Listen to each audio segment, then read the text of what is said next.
I haven't launched the game this morning, so let's see if everything is still working the way we remember it working, or if we have more fun to do. Okay, so here's where I remember us leaving off. We obviously can move our ship around. We can fire bullets. The bullets expire after a little bit of time. The bullets are actually affected by our speed, so we can actually fire them a little bit faster if we're moving.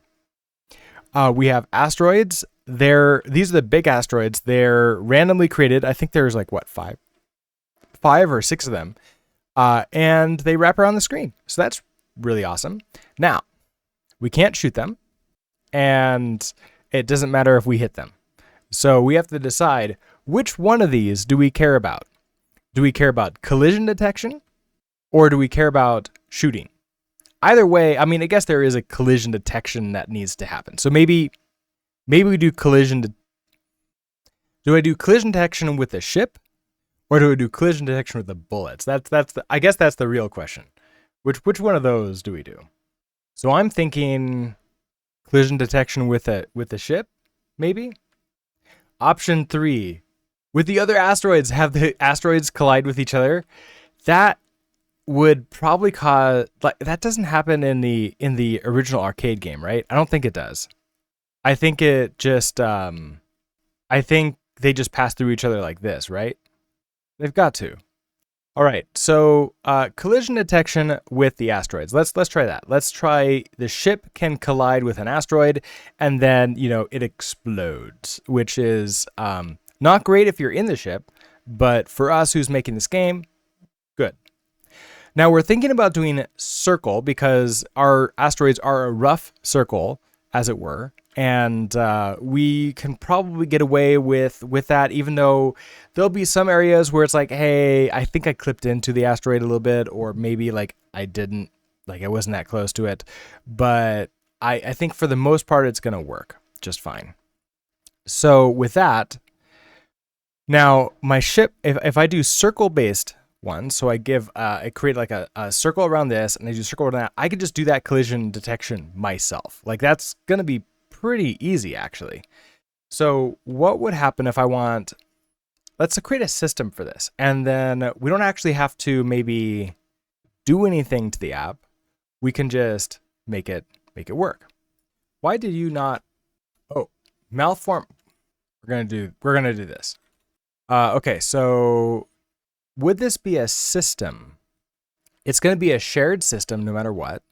And we'll probably do, I wonder if I should do, it's going to be a collision between a ship and an asteroid, right? So pub function, I guess like handle ship asteroid. What if I do handle ship collisions as the name? Is it 1S or 2S? I think it's that. And so I'm like, oh, I just have to build my own event system. I have to build my own collision detection. I have to build my own everything else. But it's like, no, Bevy gives me that kind of stuff. It just doesn't have a visual editor to sort of like handle that. So I don't necessarily think about that. Okay, so what do we want? We want, I want to go to Bevy. Bevy cheat book. So there are events. Send data between systems. Let your systems communicate with each other, like resources or components, events, or simple Rust structs or enums. When creating a new event type, derive the event trait. Then any system can send broadcast values of that type, and any system can receive those events. To send events, use an event writer to send, okay. You could have a single collision, okay, so I could have a single collision system and then separate systems to handle collision events between different entities. Okay, so I can have a system that just detects, that handles like everything that is collidable, right? Okay, so I don't know if this is going to be correct, but we're going to create a component, like just a little collidable like that. And then I'm going to add these to, I guess to begin with, we're going to add these to the ship and the asteroids when we create those. That's my guess for that. Okay, so if I put this collidable and we let's go to asteroid systems first, and then spawn asteroids. Where's our spawn for this? There it is. So we have our velocity, and then we're going to also now add in collidable. Okay, and then we're going to go into ship systems, and for add player, we are going to command spawn. Okay, this here, we're going to have collidable. Okay, so if I now get, oh, you know what I'm also going to have to do? Because we are doing, actually, maybe not. Maybe I already have the size or something else like that. I'm curious. So if I go back to my shared systems, so this won't be handle ship collisions anymore, right? I think that's what you're saying. It's a 2. This can now be handle collisions. Or maybe, oh, this is detect collisions, right? This is detect a collision. And so we're going to do a, how would I know what it is? I don't know. Collidables. Oh, but this will actually have the asteroid. Yeah, this will have the asteroids colliding with each other, which I don't know. Maybe that's, should we actually do that? So if we have like our query and this is not mute, this is going to be just a, you can always ignore those events. Oh, but it might be interesting. Yeah. Oh yeah, so I could just do that anyways and then choose to ignore them or not. Yeah. I'm actually thinking like that would ramp up the difficulty, I actually think, when the asteroids are breaking apart, not when you want them to, but whenever they collide with each other, which obviously is going to be a that would be a thing, right? Okay, so in query, what are we getting? Well, we want everything that has collidable. So that's going to be a essentially with collidable, right? And what do I want? What do I want on the way in here? I want, does that go in the tuple? That does not go in the tuple, does it? I think it goes here like that. And then I want a position. So give me a position. And then if I want the size of it, now I don't have like a necessary size right now, but will the transform get that to me? That has some information in it. It might tell me how big it is. That would actually be good. When they collide, spawn a random number of smaller asteroids going in different directions. If I remember correctly, the original game spawns 2 asteroids at the half size mark going in random directions, if I remember correctly. But the benefit of creating a modular system means that would be simple to implement later. Right. Yeah, so that does make sense. And then this will also just sort of work with bullets once I add those in. Like I won't need to do anything at all. Everything will just work as soon as I add the collidable marker to it. Okay, so we have you. So we want to do, wait. Why? Okay, that was weird. So for, I guess like entity, I'm getting a position and transform, right? So for position and transform in query. Now this is going to have to be a loop within a loop, isn't it? Because if I want to check to see if something is colliding with everything else, I have to, so I'm also going to have to get the iter and the enumerate this, right? So that way I do something like this, right? Oh, is it index first? Isn't it like that? What have I done wrong? Enumerate, I thought enumerate would give me that thing. Did I forget how to for loop with enumerate to get the index? Is that actually not the right keyword? Okay, index value. Yeah. Okay, so this gives me a tuple of index value, and then there's another tuple in the other thing. Okay, so if I do something like this, we have index and then query, right? But this query, okay, what are you upset about? Oh, I couldn't have the reference there. That's what it is. Okay. There we go. Because I have the dot iter, that does the same thing. So then we get out this here. So we have a position and a transform. If you want to cheat, then there are 2 commonly used physics plugins for Bevy. Apparently, XPBD and Rapier. Oh, we did talk about Rapier last time, didn't we? Yeah, I forgot about that. Yeah, so that would be, I think the idea was I was going to try it first manually because it is just circle. We are just doing a circle collision detection. And that's basically, if I want to do a little bit more complex stuff, then those would be essential. Okay, so we have the enumerations. Okay, so we have our index. All right, so what I want to do is I want to take the current one that we have and then loop through all of the future ones. So if I do this again, now it's a read only, so this should be fine. The borrow checker should be perfectly happy with me doing this as long as I don't attempt to mutate any of these things. So if I do another loop, because we love nested for loops, they're the best, right? So if we do a for loop, so for, and then I'm gonna want the position and transform in. Okay, so what if I do the exact same one? So for, I don't want the index. I don't need the index anymore because we know what that is. So I just want position and transform. And so this one would be, I probably would still be doing this. So query, we're going to do iter. And then we're going to skip. And we're going to skip index amount. I don't think I'm going to need to do index +1. But we'll find out, right? I've just lost position and transform. That's cool. So this should be other position, other transform. And this is like the one we're checking right now, right? And so I want to, okay, for the one we're taking a look at. So let's imagine that for some reason the ship is the first one we get out of here. And we don't know the order we're going to get them out. It might be the order we put them into the world, but it might not be. And it almost doesn't really matter. I guess in reality, it doesn't matter. For us thinking about that, though, let's imagine that's the ship, right? So we want the ship, and we're going to test that against every single asteroid in the world.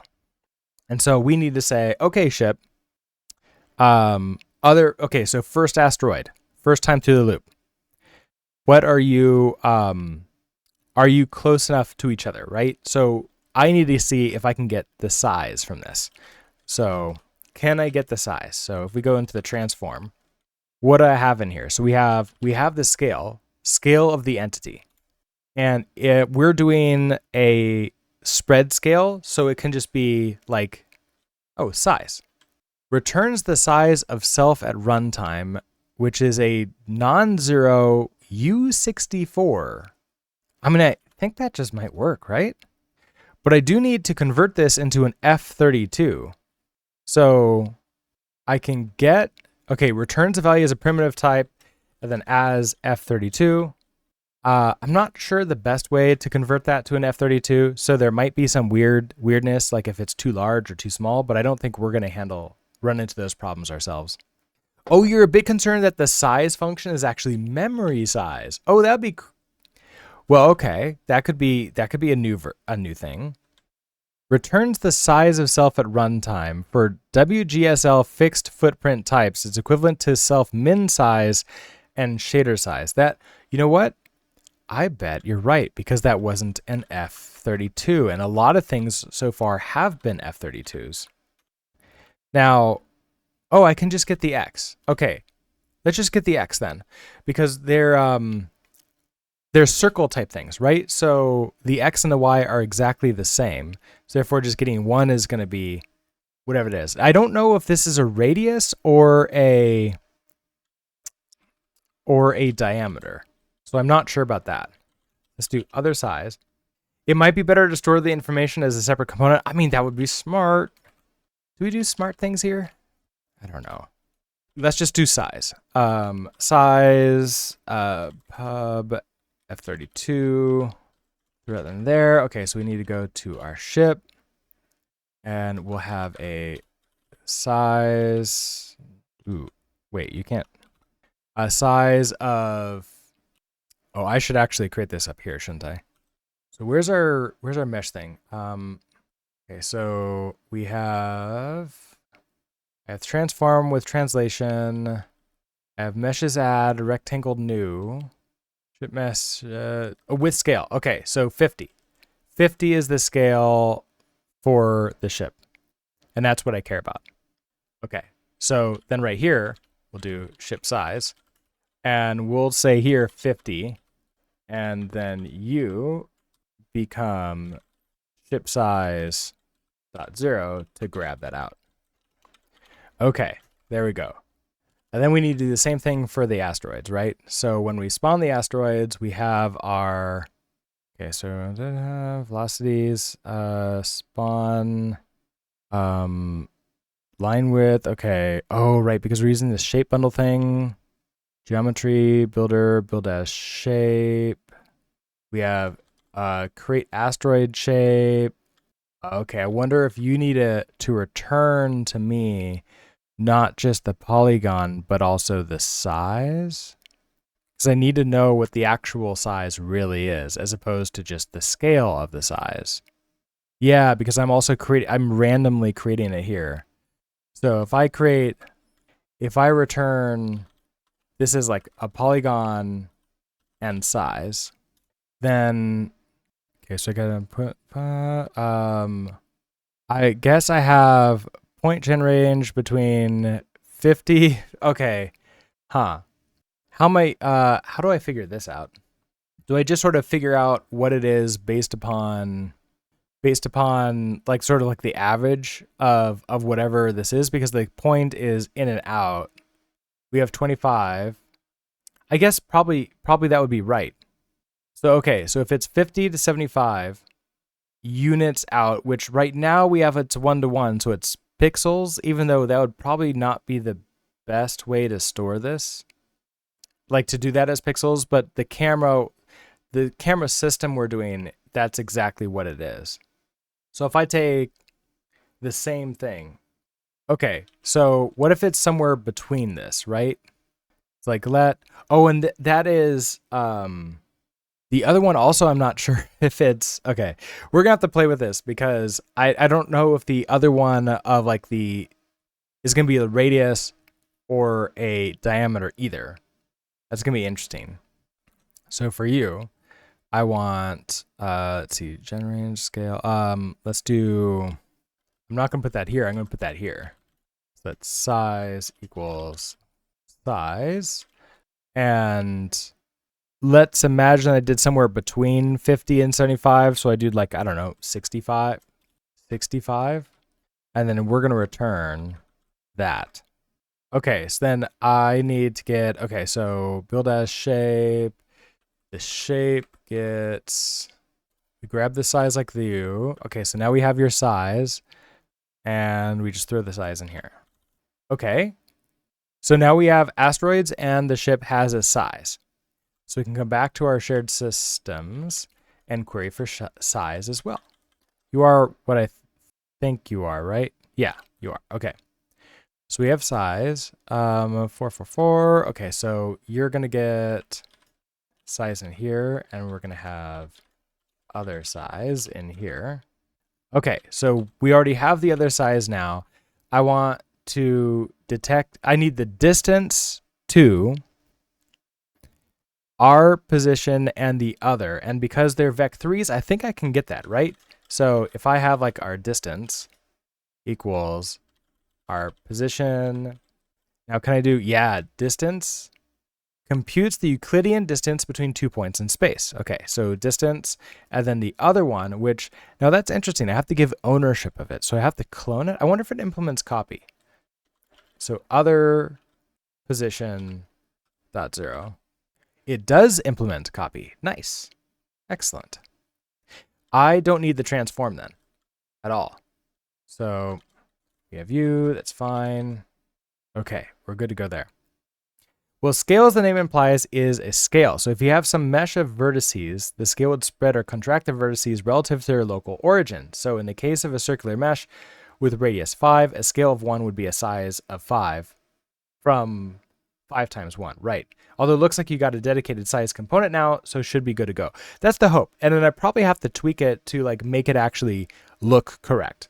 And we can even draw a circle around, like the collision circle around any of the collidable objects to sort of see what that is, which could be nice, especially if the collision doesn't sort of like work the way we expect it to. But let's do the naive approach first, right? So if we just say, if the distance is less than or equal to size.0, then we are colliding, right? And so the first thing that we can just do with this is we can just print line colliding, and that's it. Like, we're just going to have that a collision has happened, and we're probably going to have a bunch of these. So to help out with that, let's go into our asteroid systems. And for our asteroid count, let's reduce this to 1. So we have 1 asteroid and 1 ship. There's a nice deref and deref mute trait, which means, yeah, that's true. I have thought about like implementing that myself, and it's like, okay, it's like that lazy thing where like whenever I'm creating the component, I'm like, I don't feel like doing that. But then whenever I'm using the component, I'm like, I should do that, but I'm still lazy enough not to do that. So I just don't benefit ever from it. But yeah, it would be nice. That's the type of thing where if I had, there's no snippet system, unfortunately, for Helix. Otherwise, we could set up a snippet for creating a component. Wait, you can derive it? I was not aware that that was a derivable trait. I thought I would have to use a third party for that. Oh, that's pretty cool. We'll have to try that out next time. I want to first see whether or not this works. So let's go back into library and we'll add in, okay, so we have systems. This is the shared systems and the detect collisions. Okay, so theoretically work. We have, how did I get shader type? Okay, so we brought that in, and then other size. Do I need to take that into account? I bet I do. Oh, I bet I absolutely am gonna need to take this into account, aren't I? Because I don't care about from the center. Okay, so this is gonna be weird. So I bet this is not gonna work the way we expect it to. Yeah, we're colliding right now. We are actively colliding. That's a little bit farther away than I expected to have like the collision already happen. So that's a thing. Oh, Bevy has it included. Okay. So this is, I thought maybe you were saying it was like a Rust thing. Okay, so Bevy gets it to us. Oh, nice. Okay, so what I would like to do, and we're gonna need that component thing. So let's go back to components, at least for position and for size, we're gonna want that. So let's derive deref. Oh yeah, Bevy deref. And then for position, I mean, so I probably want to deref and deref mute for all of them, right? So let's do this where I have let's select everything. We have a struct. We go up 1, go all the way to the right. 1, deref and deref mute. Okay, so that adds all those in there. Oh, but okay. These don't make sense. Right, so you can't do that because you don't have anything in here. Okay, so now in shared systems, let's put a circle. Would it be a circle? Oh, I was thinking like, how can I draw a circle? Can I just draw a circle? I don't think I can. I think I would need to put a actual transform or something around. Ooh, can I just draw something one-off in a system? Is that something I can do? Gizmo, helpful. Yeah, there's enough info in the crate docs. I'm hoping so. So we're gonna go take a look at that. So Gizmo, immediate mode drawing API for visual debugging, which is exactly what we want to do. Oh, this is perfect. Okay, so so we have a system. So we pull in gizmos like this, and then we can just do gizmos.line. Nice. Okay, so I can do probably gizmos.circle. Yeah, circles. Okay. Well, that's nice. All right, I'm going to move this over here so I can follow this along a little bit better. Okay, so let's do should I put this in shared systems, or I kind of feel that I want to create like a debugging. So we're going to do a new source systems. Let's do like debug systems.s.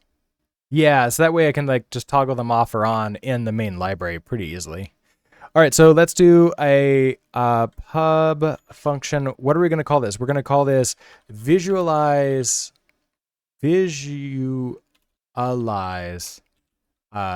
sizes. Visualize size, maybe. It's like we're doing it for one, right? We're going to have a query.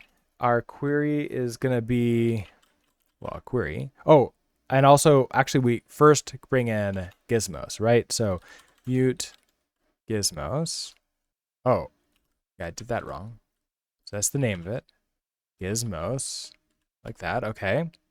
Then we're going to have our query. Okay, so if I pull in a prelude, then query's already here. That's fine. That's great. Okay, so I have a query. In this query, we want the collidable. So I want a position. So we want two things, right? So I want, actually, I only care, well, I care about two things. I care about position and size, right? So we want a position, we want size, and we want this to be with collidable, probably. Okay, so if I get those, we're going to for loop over. So position size in query. And then I can do gizmos, and I want to create a circle.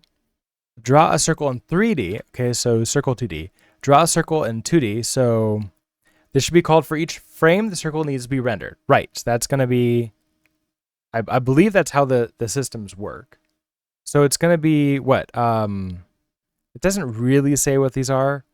My guess is position, radius, and then color. Okay. Circles have 32 line segments by default. Okay, so I think that's going to be fine. So we do, okay, yeah, position. Okay, so position is going to be position. Now, can I into this? Or like, can I how do I get like a vec2 out of this? Maybe into will just work. Then we have our dereft size, and then what was the last one here? Color. So I want a color. Let's do an RGBA, so that way I have control over the alpha for this.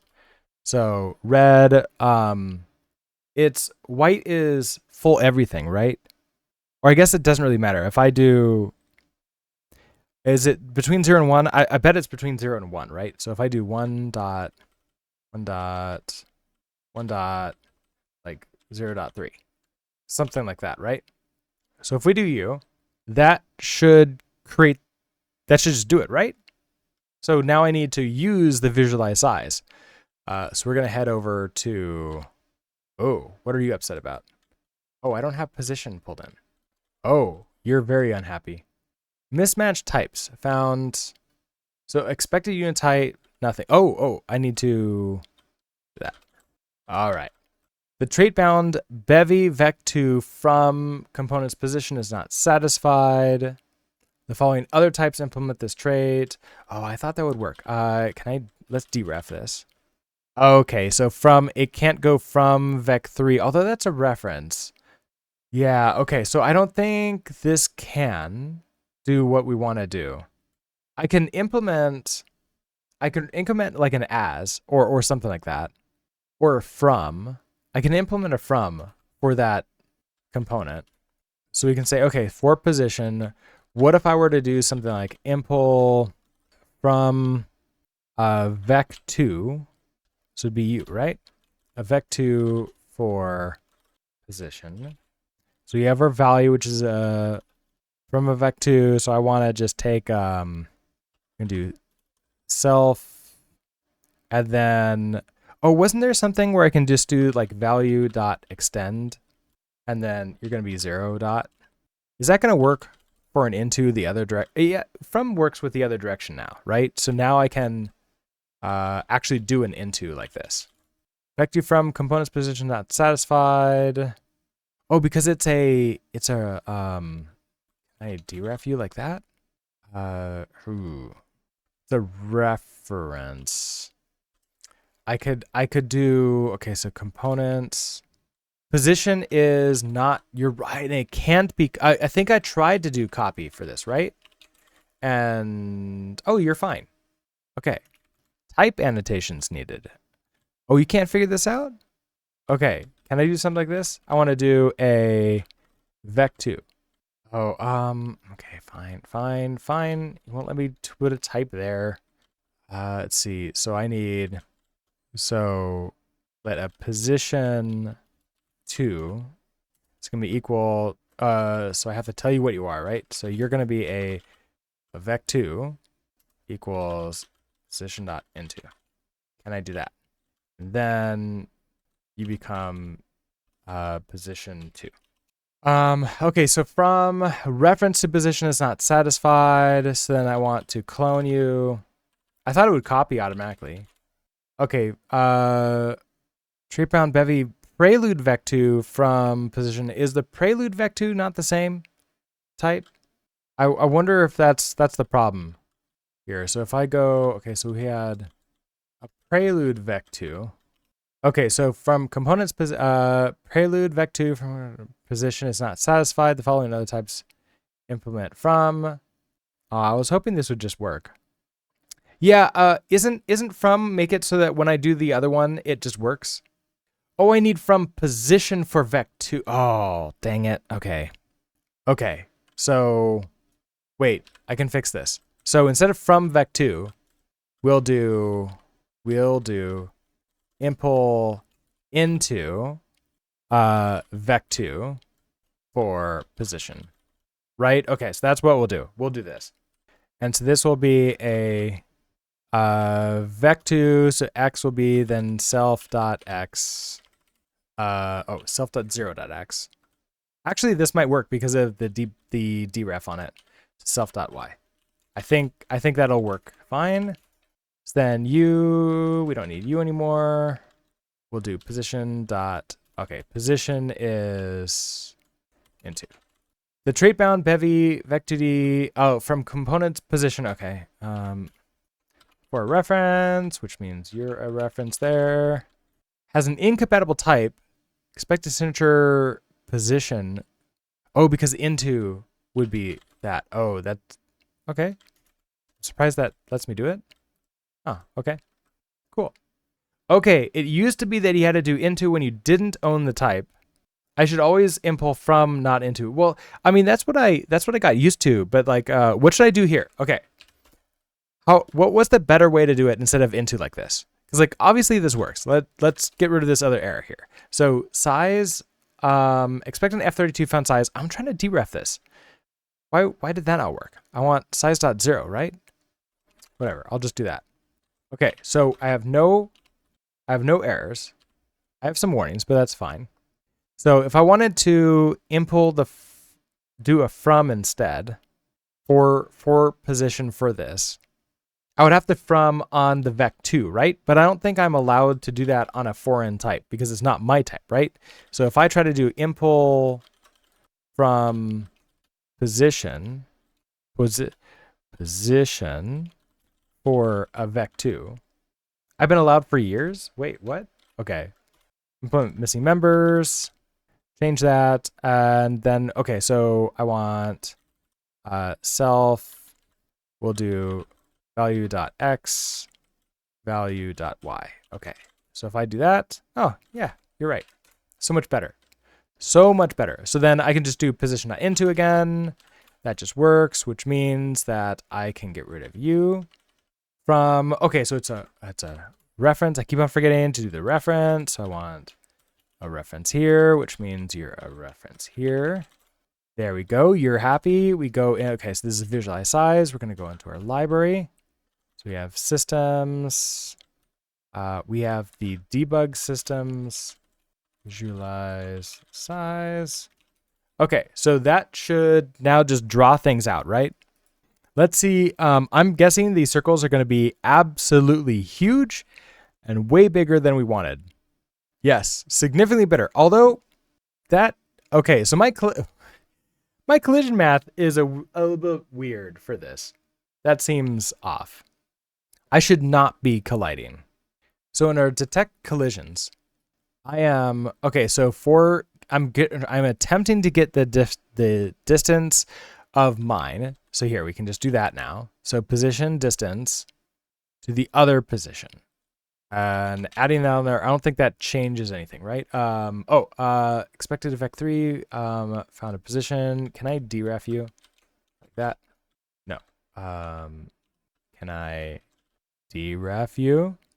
Oh, no, because that doesn't... Okay, fine. I'll just do the dot 0. I'll be fine. It's okay. Okay, so that gives me a distance. I now need to... I wonder what this distance really is. We can just debug the distance really quickly and take a look at what it has. 400. Okay, so we're getting 500s, 500s, and also distance 0. Okay, so the first one is fine, right? When we see the ship and the asteroids are far together, that's 500 and so on. That feels appropriate for what we're seeing. But then we do the next one, right? Now we have 2 items on here, and I skip. Okay, so why am I skipping index? I'm attempting to skip. Oh yeah, you know what? That's right. That's not gonna work. Well, let me think about it. What was in my head when I was writing this out? Okay, so let's imagine we have 2 items in here, which we do. We have ship and we have asteroids. So let's imagine that the ship comes first. So we have ship coming out here, and we have the index of ship. And then I skip index, which means that I'm skipping the ship for the other one. So I'm not checking myself. I'm attempting to not check myself, but I might actually be skipping nothing and moving it there. So I want to skip and basically do a only check the other ones that I haven't seen. So this might be index +1. Oh, use the entity and compare that they aren't equal, but I don't want to compare the ones that have already been compared, right? Because if I move on forward, if I've already compared ship with asteroid, I don't also need to compare asteroid with ship. Like the same asteroid. I guess that's what I was thinking of. Because let's say we have like 50 things in here. And if I've already checked the ship with half the asteroids, when I get to those other like early half asteroids, I don't want to also compare them against the ship. Does that work? That might not work, does it? Okay, so let's get our entity. So that would be this, right? So we grab entity. So we have our entity, and then in here we have the other entity. And so in here we can first check to see if entity. Now, is there a partial equal? I hope there is. So if entities equals other entity, I want to continue. Well, and so like then, yeah, I'm thinking it might be a +1. Oh, geez. This is where my tired brain is like not sure which one it's supposed to be. I need to do like a simulation of my brain, and it's too tired to do it properly. My initial thought is yes, just an index +1 would be better. Or I also keep track of all the things that I've done, and then I just check to see like, hey, are you in this list? All right, let's try the +1. That's gonna work for right now. So let's skip index +1. Right, because it's skipping 0. Because we index is 0, yeah, skip 0. I want to skip +1, so okay. That makes sense. I think I even said when we wrote it down, I might be off by 1 here, and we're going to find out. And yay, guess what? We were off by 1, and we found out. All right, so if we do this, now let's try this again. There we go. Okay, so we have no collisions. And now as soon as these circles touch, we should get a collision. Right. It's not actually the way that it's written out right now is not as soon as the circles touch, is as soon as the center of my ship. No, as soon as the edge of my ship or this one touches this middle of the other one. I think that's what it is. So it's not when the circles touch, it's when the middles touch. That's what that is. So if I want the circles to touch, I now need to take the sizes into account. And I believe that these are radiuses.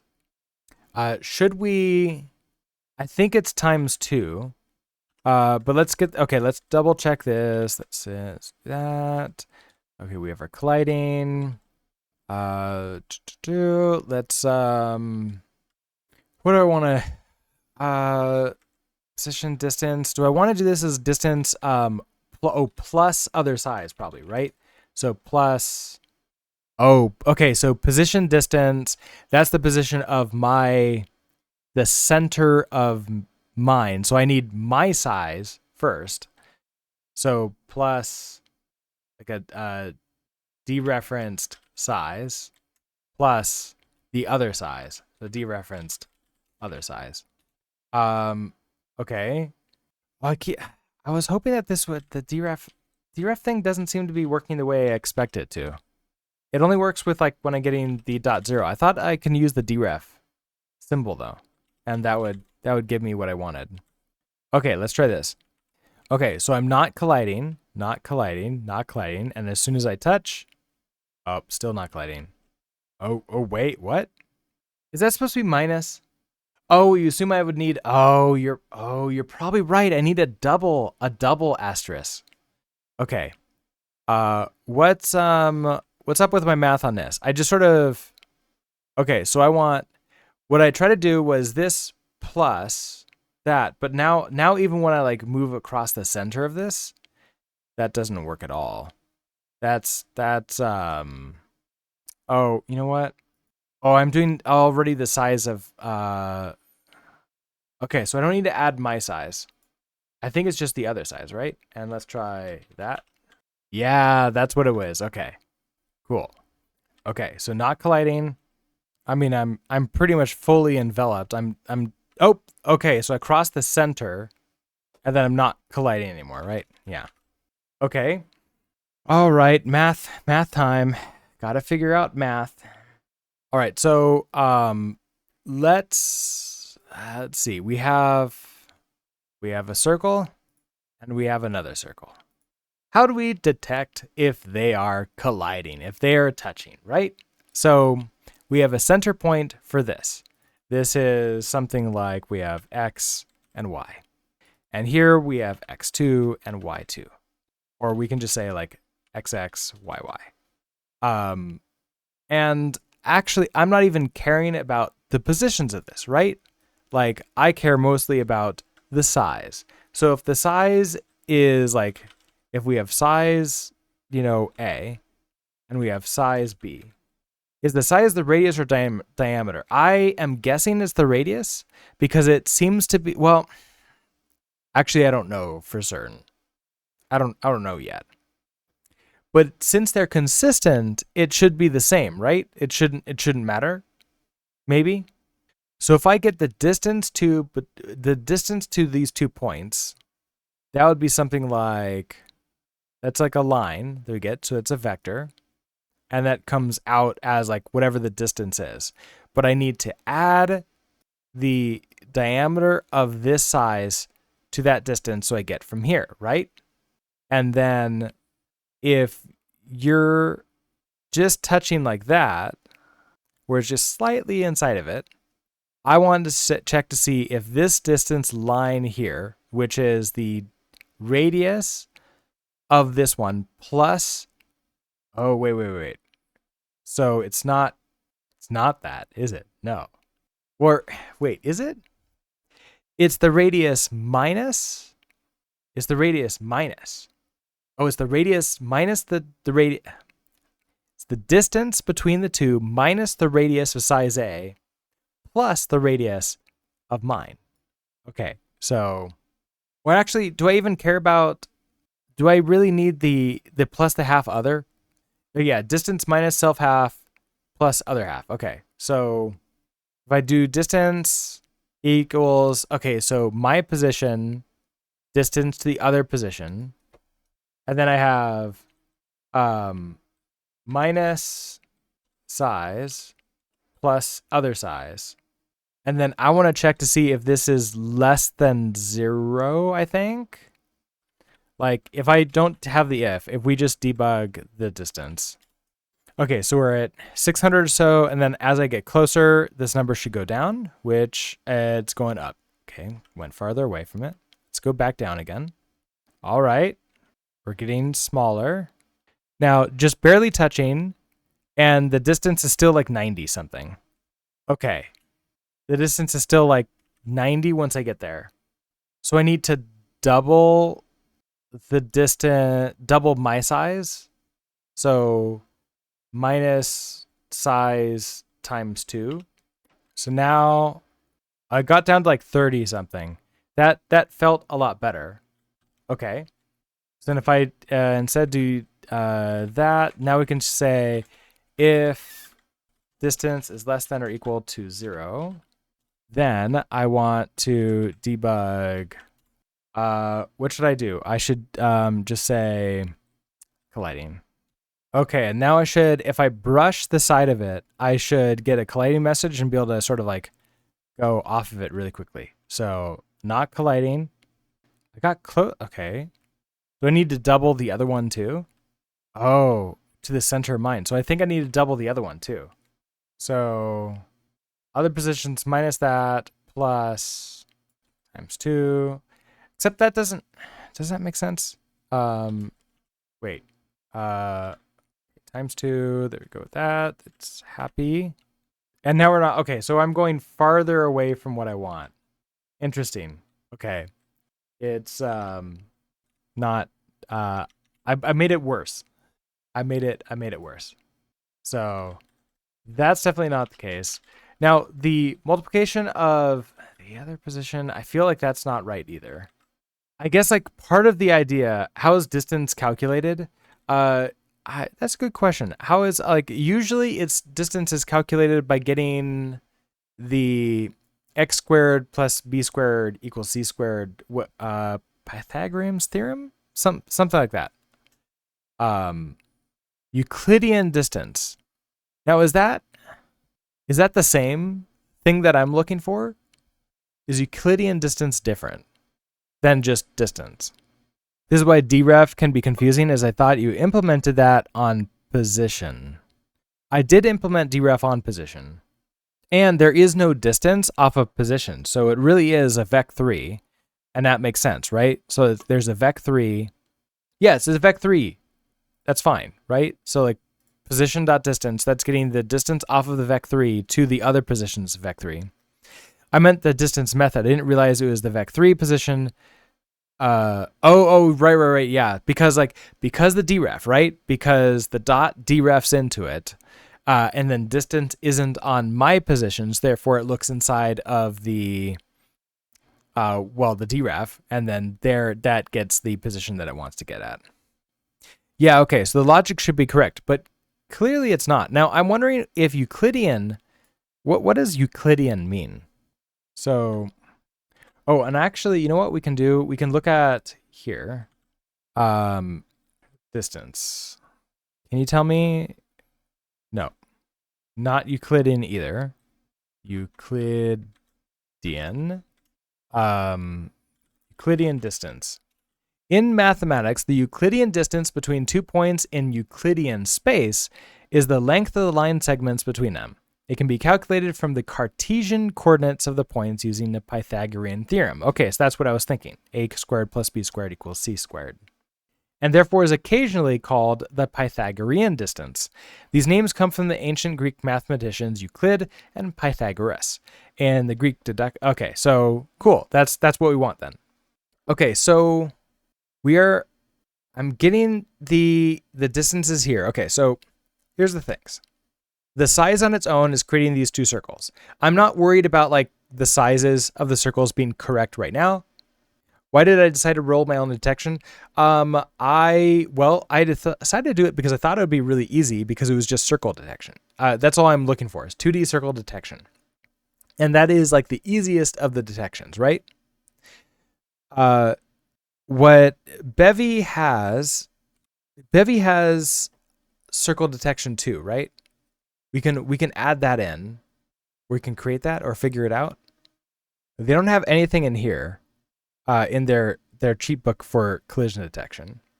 I thought I saw that they had a circle detection. I did not see a shape detection that was like other thing. Basically, that was like bring in a third party library for that. That's what I saw.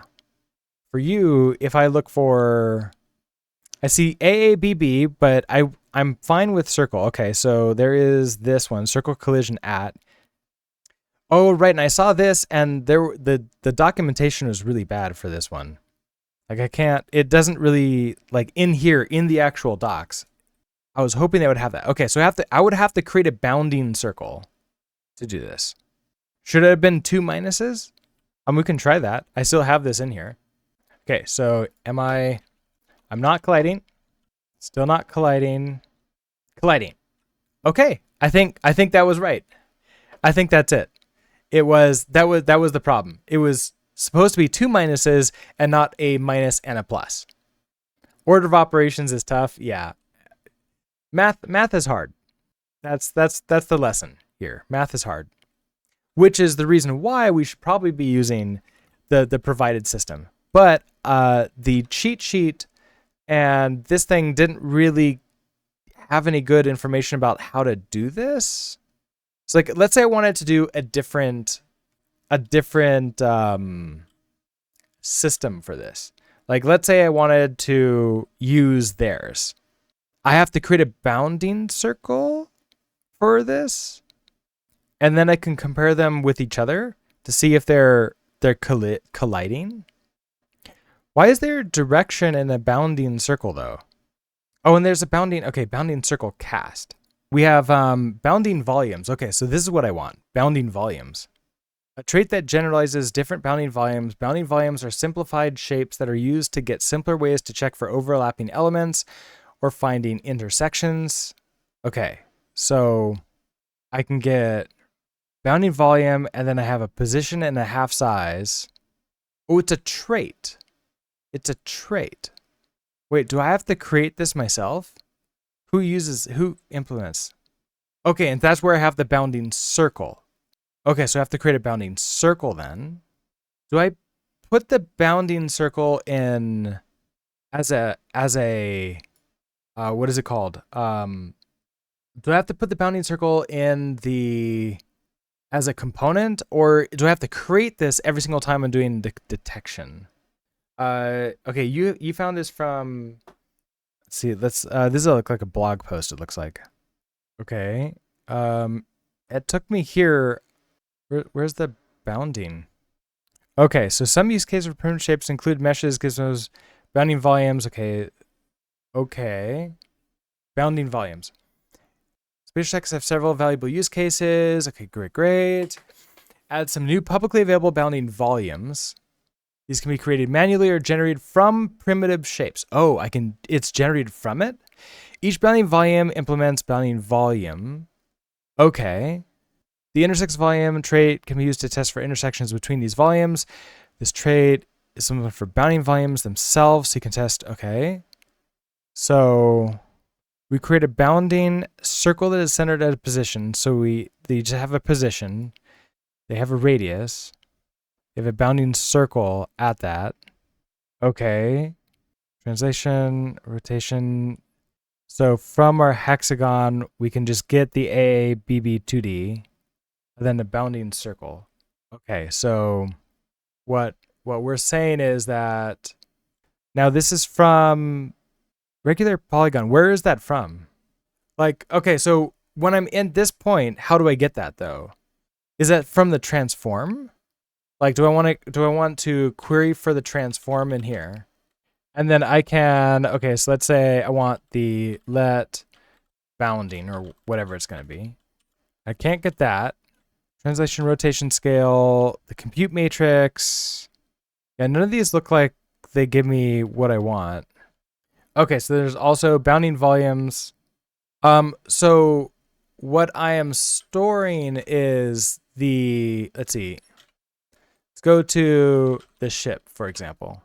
When I'm creating the ship, I have our position. I create the ship mesh. The rotate speed, rotation, thrust, velocity, a ship marker component, if it's firing or not, the firing timer, a collidable marker, and then the size now that we just created. So what's a shape component? Because like I have the mesh that I'm creating, which is a material mesh 2D bundle to create that triangle. And so the triangle 2D default goes into the meshes. So should this be separately stored and not in the mesh? You wonder if it also stores this. Okay, so maybe there's a way for me to get mesh out. So I was looking at the transform, but the transform is this thing. So maybe I can get the mesh out here. Okay, so instead of the transform, can I get the mesh? Oh, it didn't like that at all. Yeah, no, this is not. Okay, so mesh isn't compatible with this. So we can't get that out. I can get the transform, but not that. Okay, so if we move you again. But even if you could, the mesh for an asteroid is not a circle. I wonder though, if I get the mesh not for an asteroid, I wonder if I can get the message. It would give me that bounding box though. That would be nice. But okay, so if I copy these two, so the first one gave me that, and then the second one, copy link address. Nope, that's my browser.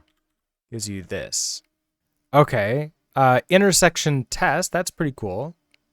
But that's only for a raycast. A-B-B test? Okay, that feels better of what I want. It would be nice to know how to do it in like the proper way. Like to actually use the engine to do it. So when I add systems, render shapes, struct. So the only problem I have with a lot of these examples is that they're doing way more than they're trying to show off. So like now I have to look through stuff that's not relevant to what I care about. I wish that the examples were really small and tight and like just for the one thing that they're actually trying to show off instead of trying to show off like 4 things all together. Because that ends up confusing me on like what I'm looking for.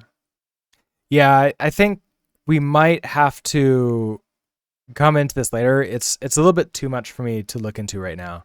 Maybe after we're done with this, we'll try out something else, or I'll add it into my list. It's like look into how to do the bounding stuff. But we do have a system that kind of works, so that's good. Now, what I'd like to do is, okay, so now that we know that the circles are working, I can keep that there. I now need to make sure that the circles are the correct sizes. And to do that, I need to play with the size, like when we create that. So in Asteroids, so in ship systems, I need this to be a little bit smaller than what it is. I think it's going to be half size. So I want ship size. This will be something like 25. And then I want ship size times 2. Is that trying to... Oh, dereference because it wasn't... Okay, 1 dereference. And then asteroid size. I need this to be significantly larger. So I want you to be double of this. So I have 65. So if I do like 120, and then you're going to be cut in half. So where is size used? Oh, and this is never taken into account what this is. So 120 and then multiplied by scale probably. Otherwise, it's not going to move up and down. Okay. So we do that. Now, how do you feel? Okay. I mean, not terribly bad for the ship. Way too big for the... Oh, you know what? I probably just needed to apply the scale anyways. It was probably fine for the asteroid. It was probably, 65 times the scale. And the ship, I think, is fine as it is. We can just play with it a little bit, where it's something like 30. Yeah, that looks fine for the asteroid. Like, there's little tiny pieces that we can go through, but when you're flying this, you're most likely not going to know this. It's not. Like, you might notice like little tiny bits, but then it's close enough. That's what I think. I think it's close enough. Okay, so that works. I can now turn off in library. We can just comment you out, so we're not visualizing the size. And there we go. Okay, so now the next thing we wanted to figure out was the event system, right? So I can send an event when something happens. So we are doing this. How do we send that event? And how do we know what got collided with? That's going to be important, isn't it? Okay, so we're going to have a simple, like an event something. What are you doing? You're doing an event writer. Okay, so I can basically just have an event writer like this and then an event. Okay, so we can create an event. Let's create an events file. It's going to be source. Let's just call it events.rs. And I want this to be like a pub enum, events. Or I guess event, it's always, I keep on wanting to do multiple, but like I think for enums, it makes sense to be singular. All right, so pub enum event. I want to, okay, so event. What's the event? Collision, I guess. Now I can put the entity in here, can I? So like just entity like that. Yeah, that's exactly what they're doing too. They're passing in the entity. And then I derive event. Which come on, I need to entity event, just pull in entity like that. Oh, what? That doesn't let me do that? Oh, okay, so I have to rename this. So this is going to be like game event. Okay. And then import you, and then you're happy. Okay. All right, there we go. I think we're good now. Yeah, rename the enum was wise anyway. Yeah, I think I'm gonna do that because there's too much like event in there. Should it be an enum like this? So this example has it be a, oh, interesting. That's a struct. Like resource components, events are simple Rust structs or enums. Okay. So then, yeah, let's do this as a struct. So this would be pub struct collision and then entity. So if I do that, now we're happy. Oh, and you're going to be pub. Debatable for this, I would say no, but there is no value in being pedantic at this stage of learning. I would have an enum for different targets maybe, but I think with an ECS these. Okay, so we'll do structs because I think that does make sense. I suppose that if I was like different types of collisions or something like that, I could maybe do a collision with like then a subtype event, or I don't know. We're gonna stay with struct though because I think that does make sense to go with. So then in our shared systems, we hit you and I want, okay, so we need the entity. So we need the entity there. So let's add you in. Okay, so entity and other entity. And then the other thing we need to grab out was the event writer with my event type in this. Okay, so event writer. And then I can put this in after the query in whatever order I want. So this is going to be collision event is an event writer with collision detection. Okay. So then if you hit there, I'm going to collision event send. Okay, it didn't have a dot send there, which is not great. And then we're going to pass in the entity, okay? But the other thing got collided too, so I'm going to do another collision event, a collision event send, and then other entity as well. So now 2 events go out there. What are you upset about? The trait bound collision detection prelude event is not satisfied. Wait, so what am I missing on you? So I drive event, struct level up event entity. Oh, is it this? You need to register your custom event types via the app builder. Oh, so add event into library. So add systems. Let's do app.add event. Oh, okay. So add event. It takes in a generic. That's going to be the collision detection, like that. Okay. There's definitely scenarios when enum events make sense. Maybe both should be in the same event. Wrong name. Wait, did I do the wrong name? Is that why? Collision detection. Oh, collision. Oh, yeah, you're right. That's what I wanted. There we go. Collision event, collision event. And then you're no, you're not references. I own you. Okay. Mismatch types, expected collision found entity. Oh, I need to actually create the thing, right? So we have collision entity. There, that's what I wanted to do. Okay, and then you are upset. Cannot mutate you. You need to be mutable. Okay, there we go. Maybe both should be in the same event? It's a good question. Should they be in the same event? Does it...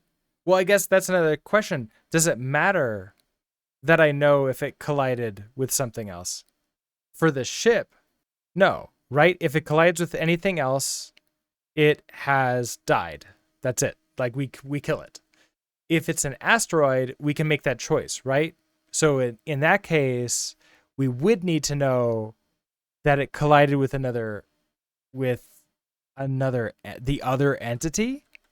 So would that be a single event? So that would be getting rid of you and just saying, okay, this is going to be a tuple type. So with the two entities like that. Oh, it wouldn't be pub each here. It'd be pub outside the tuple. Like that. Okay, so then entity, other entity. Why are you one? Didn't I tell you? Collision. Pub, entity, and then other? Wait, no. I'm confusing myself. It's not a tuple like that, it's like that. Okay. There you go. Apparently I'm more tired than I thought. Or the hearing myself with a quarter-second delay is weird. Okay, so if distance, collision event. All right, so I send that. Okay, so collision, detect collisions. What do we want to do here? We want to, I need a, is it going to be two systems? One system for the ship collision and one system for asteroid collisions? Probably, right? So if I do ship systems, right, it's a I guess how do these work? And can I guess how it works? Because the other one was a event writer, right? So it's probably an event reader. That would be my guess. So if I just, let's see if I can just guess and figure it out without the documentation first, right? So you have a pub function. This is going to be handle ship collisions. I want, I'm going to need a query for the ship. So query, I want, it's going to be the one thing with the ship, right? So I actually only care about the ship, right? So if it's just ship, there's only one of those. So I'll immediately be able to just say, let ship equals ship query, one single. I might have to do single mute later if we're going to make any changes to it, but that'll be a future thing. Okay, so we now have the ship, right? Now I want the event, right? So this is the collision event. So collision event. And now we have the event reader, collision. And so off of collision event, what can I get? Okay, returns true if there are no events available to read. Determines the number of events available to read from this. Read iterates over the events. This event reader has not been seen yet. This updates the event counter, which means subsequent event reads will not include events that happened before now. Ah, okay, I think that's what it is. So I can read from this. This is a, okay, so if, you know what? I don't care who killed it, right? I just care if there is any events in here, we're dead. So if the collision event basically is not empty, right? So is not empty. Although what I could do an early return from this. So if you're empty, we're gonna return. We're good to go. There's nothing for us to do here. But if you're not empty, okay, so we got to here. Now, I might as well clear this because, so we'll collision event clear. To do that, I need to mark you as mutable. Okay. So we clear all the events out. And then I want to kill the ship. Like the ship should be dead. What should we do for that? I can actually like remove the ship and remove the entity. So we have the entity. We're gonna get our entity ID from this. What are you upset about? Oh, you need to be a that. Okay, I need the commands. And then I can also at this point in time do commands. It was despawn, delete, remove, not remove resource. We don't have it here. What did we? Oh, it was in the bullets. So in the bullet systems, we did this. Oh, I get the entity and then I can despawn. That's what it is. Okay, so I need to get the entity from the entity and then I can despawn. Oh, now I'm curious. There was the despawn recursive. Is this going to despawn the children too? Or is this going to despawn just the ship and leave the engines flying around? I am kind of curious about that. I would assume that this is going to despawn just the ship with the engines. That's my guess. Let's find out. Except this isn't being used. Also, why did I put collision detection in there? Collision. That's the one. Okay, and then okay, so I have event systems, systems, ship systems. Okay, so now the ship should disappear as soon as it hits an asteroid. Well, that did a little bit more than disappear. Thread compute task pool panicked on no entities. Wait, why did... There was still an asteroid. I didn't delete the asteroid. I'm deleting the ship, right? Because the ship is a marker trait. The ship is a marker trait. I don't actually care about this. In fact, I can go... we could just say, like, hey, I want the entity. We can do this with ship. No entities. Okay, Bevy ECS, query state, Bevy asteroids components firing. I think let OK ship entity. Oh, did I have that in here somewhere? Is that in here? Oh, and it tells me ship systems line, okay, 112. Oh, because input firing is still attempting to run. Oh, it's because I'm attempting to get a single for a query with nothing. Oh, I didn't realize that that's what that was. I should, because I might not have a ship, I should not use singles for this. Okay. So I should not use singles. Oh, just do let OK ent get single. Wait, get single. Oh, because there's a get single.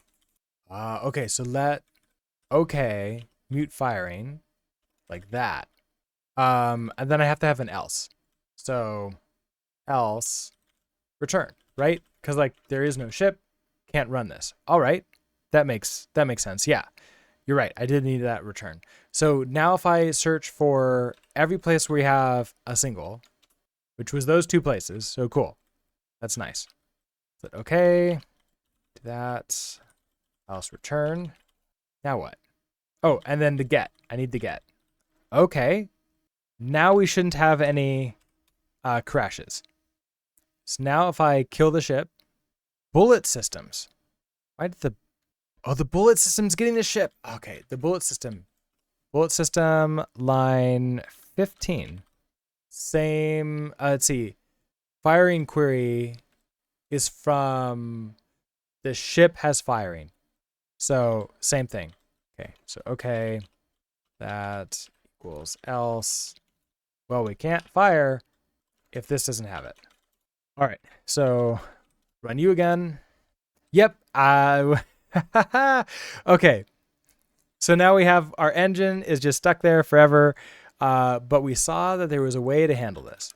So in the ship system, when we're despawning, we have a choice of despawn recursive. So on also all the dependents. So that should get rid of the engine block. Yeah, now it's gone. So the ship can now die, which is great. Now, handle ship collisions. So this is more of, I actually don't think that handle ship collisions, this is going to be doing two things if I just name it that. But I can have two systems that do their own individual thing. So imagine that instead of handle ship collisions, it's going to be, this is going to be delete, like, delete ship, delete destroyed ship. Oh, I was wondering, like, should I do, oh, because this will empty it out. You're right. I just need the one system.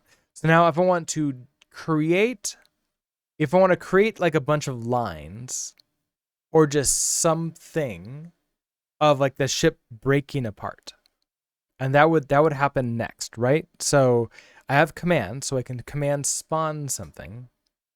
Correct. Yeah, I'm just checking to see if the collision event is empty or not. Oh, but the collisions could be, oh, if I fire a bullet, the ship will die. I mean, suicide mission, right? And if an asteroid collides with another asteroid, the ship will die.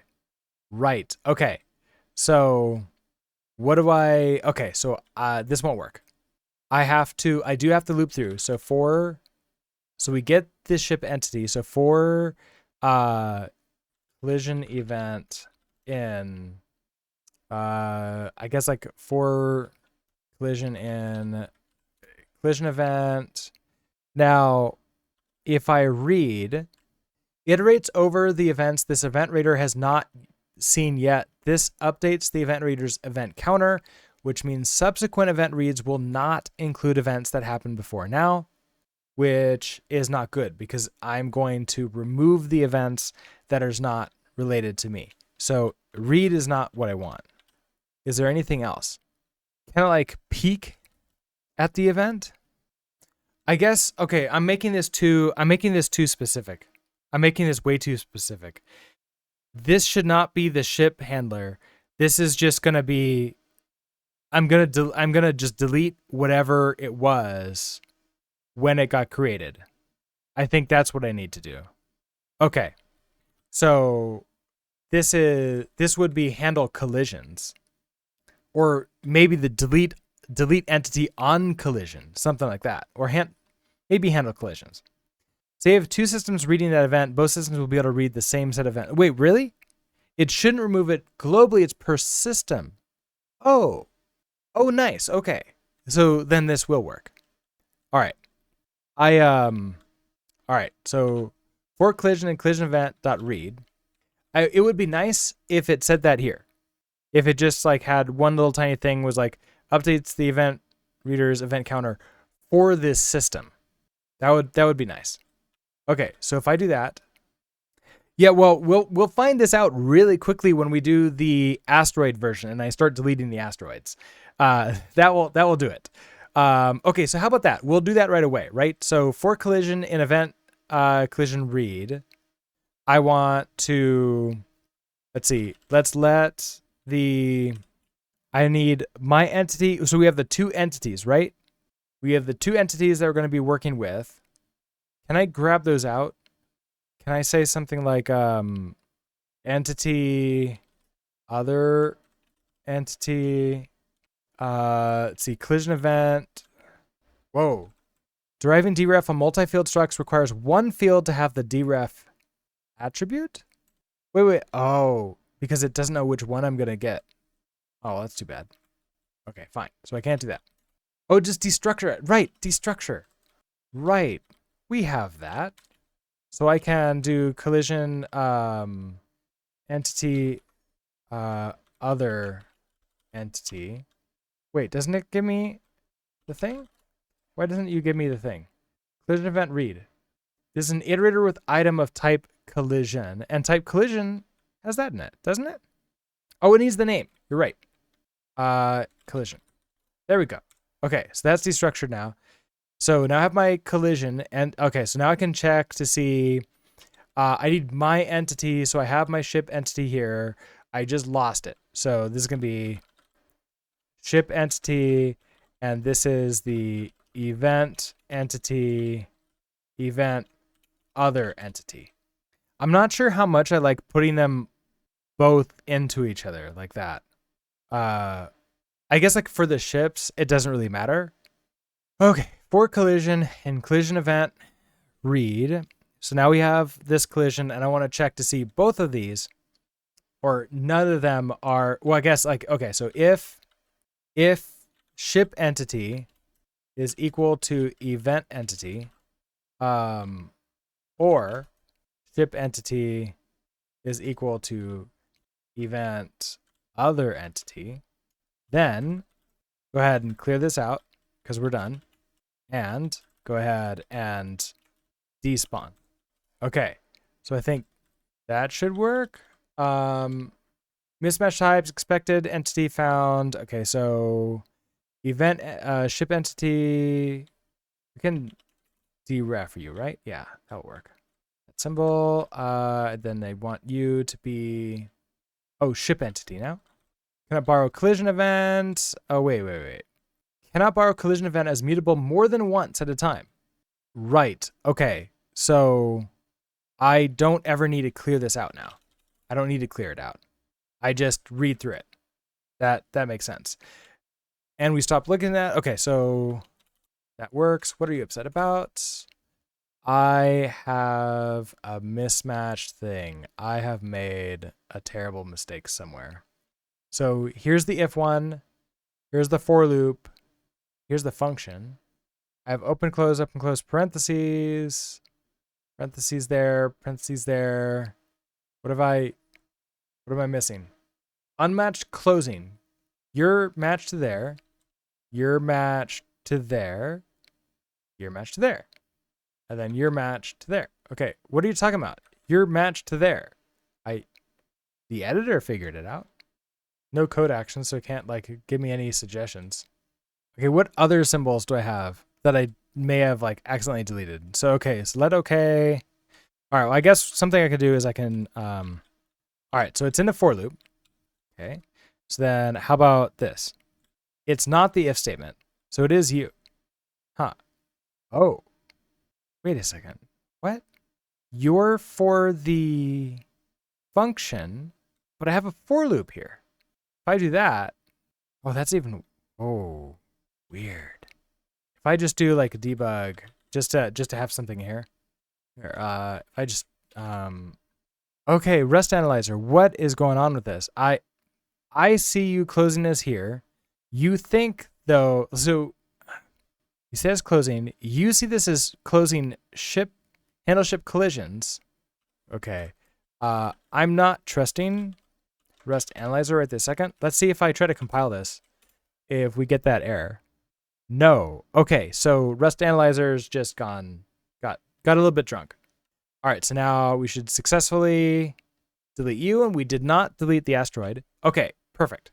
So now let's do this exact same thing over in Asteroids. So first of all, we start you. We'll handle asteroid collisions, or really I can just handle collisions here. Okay, what are the things that I need to care about? I care about, well, looping through the asteroids. So we'll have our query. You have never seen as many issues with Rust Analyzer as I have experienced, at least not for years. Is Helix using an old version? That's a good question. What Helix, was it health, Rust? I keep on forgetting. Okay. Oh, it's using Rust Analyzer from the latest version of Rust, right? Like that should, whenever I do Rust update, that should update Rust Analyzer, right? Or is it just, it's the wrong that's the wrong version, isn't it? Is it Rust Analyzer? What version is latest? Is that a super old version? 20, I didn't even notice that. 2024-0409. I mean, it's not like we know that Rust Analyzer updates every week, right? Okay, so, all right. That's the one I have in my path. Is there a Rust up installs Rust Analyzer 2, right? These days? You blame Helix? It could just be Helix. Yeah. I mean, it could be. I used to have a lot of trouble with REST Analyzer in VS Code too. So I'm willing to just also blame modern dev. All right, well, let's not worry about it right now. Let's see. Zoomer dev? Yeah, something like that. Okay, so if I want an asteroid, and I have a marker trait, right? So I can do something like with asteroid. Okay, so I want with asteroid, and right now we just want the entity. That's all we care about right now. And later on we might add to this. And I also know I want the command. So we want mute command, and then we want the events, right? So I guess this is the collision events is events reader events. Yeah, event reader. Oh, there it is. Event reader collision. Okay, so I've got you. First off, we get our. All right, so we're gonna have a lot of asteroids potentially, so we have to do the full loop to this. So we're gonna start with loop through. So for asteroid entity in query. Okay, so we have an asteroid entity.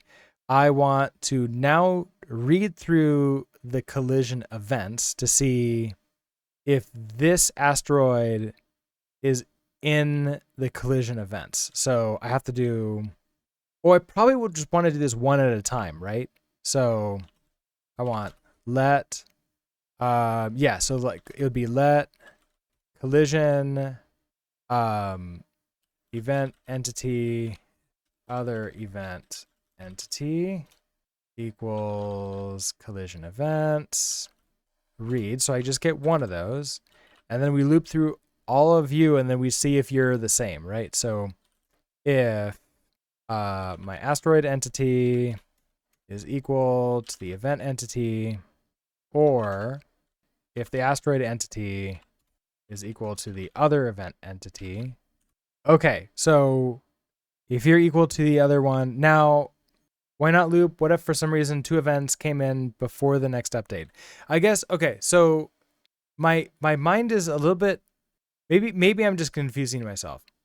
If I have a loop in here where I'm looping through all my asteroid entities, and then I also loop in, won't I be losing? Oh, I loop around this one. I do the, okay, so I was thinking I had to loop through the collisions in here, but I have to do it the other way around. Okay, so we do this, where we say, I might as well just convert it right here. So for collision in collision events read, throw you in there. Okay, so double loop. So we get a collision from this, and then we loop through all the entities. If you're one or the other entity, now this is where we get to make a choice, right? Because like we can choose to say, hey, no matter what type of entity it is, you die. Or if it's another asteroid, don't die. How would I know if the entity is another asteroid? Is there a way for me to like just ask do I have to get the entity, like the full entity from it?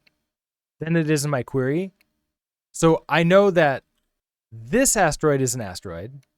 Correct. I know that I'm looping through asteroid entities, but what I want to know is if the event entity is an asteroid or not. Or if the other event entity, right? Because I have to check those. Because it's not enough to know, hey, this is me. Like let's imagine that the first one is it, right? Right? So like, okay, this one is the event. What's the other one? Is it a ship? Query get entity? Was that something I could wait? Query get entity. Where it's not commands.get entity? I thought it was commands.get entity. Okay, if they're both is okay, then they were both asteroids. Wait, what? How would I know that? Oh, so for this query, I can do another thing? Oh. Wait a second, before I do that, I'm curious now. Okay, so if I hit this, so I actually don't know if I want to do the if statement like this here, but what you're saying is I can just do like let's just say like, is I have to do is okay. Okay, so let let is asteroid equals query dot get returns the reader-only query item for the given entity. Oh, but it uses, oh, that's so much better. Oh, that's so awesome. Okay, so then I can just do like other event entity. Okay, so how can we do this? Maybe we maybe we can do it without the second loop. So hold on, let's try this. Let's figure this out. So for collision event entity. Now this is going through all the events.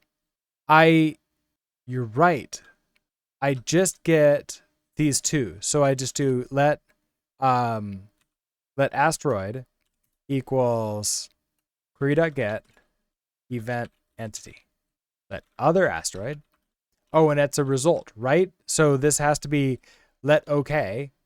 And I only care if it's this would be if, okay, so if a bullet hit it. Oh, okay, hold on. I use this filter to figure out what is collidable with it, right? So it's not with asteroid. It's going to be with like bullet. And so I don't actually care with the width anymore. So right now, if I just say like bullet, right? So if it's a bullet, then I say let okay asteroid. Ooh, but that's if it's a bullet, I do need the entity in order to know that I'm deleting it. Because like here's generally what we want to do is we want to if asteroid collided with something like, well, let's start with bullet. Let's start with bullet. Then delete asteroid. That's where we're starting with. So I need the bullet could be the event entity or the other event entity. It could be either of these. I need multiple queries. Okay. Let's see. So this would determine whether or not the first one is a bullet or an. Do I want to check to see if one of them is mine? One of them is me? Or do we not care? So to go, if asteroid collided with bullet, what I really need first is get, it's not like if asteroid, right? Or I guess I want to check to see, okay, so is event entity and asteroid. But if not, I need to check to see if it's a bullet. So this would be the collidable targets query. And then we have another query here, which is going to be the asteroids query. So this would be query asteroid. Okay, so if the entity is an asteroid, so we can just do like let not bullets and asteroids. I won't know which one it is, right? If it's both, I need them to be separate queries. Otherwise, I can't tell if it's an asteroid or a bullet. I guess, well, what I'm doing right now, we're going to start with only having allowing asteroids to pass through other asteroids. Then we're going to start with that, and then we can like move on to asteroids can collide with other ones. I want to see if I can like understand how the event system and like filter those out properly first, because that feels like something to understand pretty well here, and then it simplifies it when I just say hey, anything collidable and it just blows up. Yeah, because I can just what I can do is I can add asteroid to the bullet when I want collidable targets to be to include running into other asteroids. That's what I'm thinking of. That's why I named this collidable targets too. But I can't? Why not? It would need to be collidable. Asteroids, well, I mean, we'll add collidable to the thing. And then your queries overlap and it crashes? Is that what would happen if queries overlap? I don't know. This is where I'm trying to figure out like how we would want it to work. All right. Tea kettle thinks that everything's going to be fine. Okay, so I want to check to see. So we have to do these manually, right? We have to manually check to see if any of these are what we think that they're supposed to be, right? So we want to check event entity, like we want to check to see if this is a collidable target or an asteroid, right? So, do I want to do this as an if, or do I want to say like if an event okay, so if, I wonder if I should just do like a let okay. Although you were saying like is okay, right? So like what if I just do like is asteroid. So for now you can't, but you can't simply add asteroids to bullets, as you would be asking for something that is both a bullet and an asteroid. Oh, okay. So I can't. So the initial plan was to eventually then say like, hey, you know what? I want anything like any of the things that I want to collide with. So like, let's say I want, if I run into it with my ship, it blows it up too. So I also want ship. And I also want another asteroid to blow it up. This would not work. That would not work. Okay. So all right, so we have to figure out. All right, so my plan is then maybe not right. Like this is not the right approach for this. I can still do option queries, but I'm not really sure how to use these. Like it feels like it's gonna be too much to do manually. Collidable plus option bullet would work. Wait, I can do what's an option bullet for that? We have a ship that can run around, and if you run the ship into an asteroid, it blows up or it disappears from the universe. Same difference, right? Option works as I'd expect. You have a lot of faith that today my brain is working well enough that I'm going to expect the right thing. But we'll try it. So, an entity that has a collidable component and may or may not have a bullet. Well, right now, did I even put bullets as collidable? It's a good question. When I create the bullet, it's not collidable. Well, now it is. Okay. So, collidable targets query. So this can't be collidable targets. This is going to have to be bullets query. So I'm only checking for bullets, I think. So I want, what was it, collidable with you were suggesting? Collidable plus option. Okay. So collidable and then with, and so you're saying I could just do an option here of like, let's say bullet. And so use with if you don't care about the data that the component holds. I don't care, right? I just care that it would collided with this thing. Like whatever comes from this, I don't care about that, right? Well, eventually, we want to eventually have that, but like we're starting right now, right? Okay, so we don't need an option if it's just bullets. All right, so we'll start with this. So we do a bullets query. Why do I have two mutes? That's weird. Okay, collision events, read. Did you break again?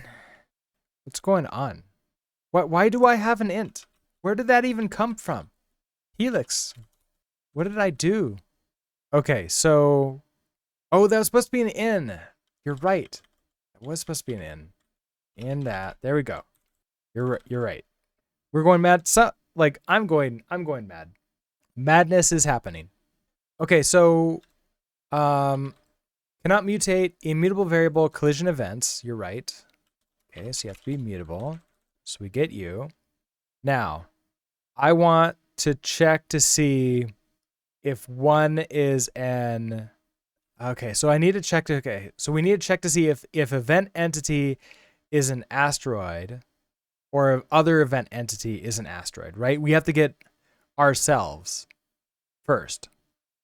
But we're not really doing this system isn't really running through all of them. It's like doing it multiple times because we're trying to do this without a inner for loop, right? So that was the big thing is like we're doing this in order not to use an inner for loop. So there is no ourselves.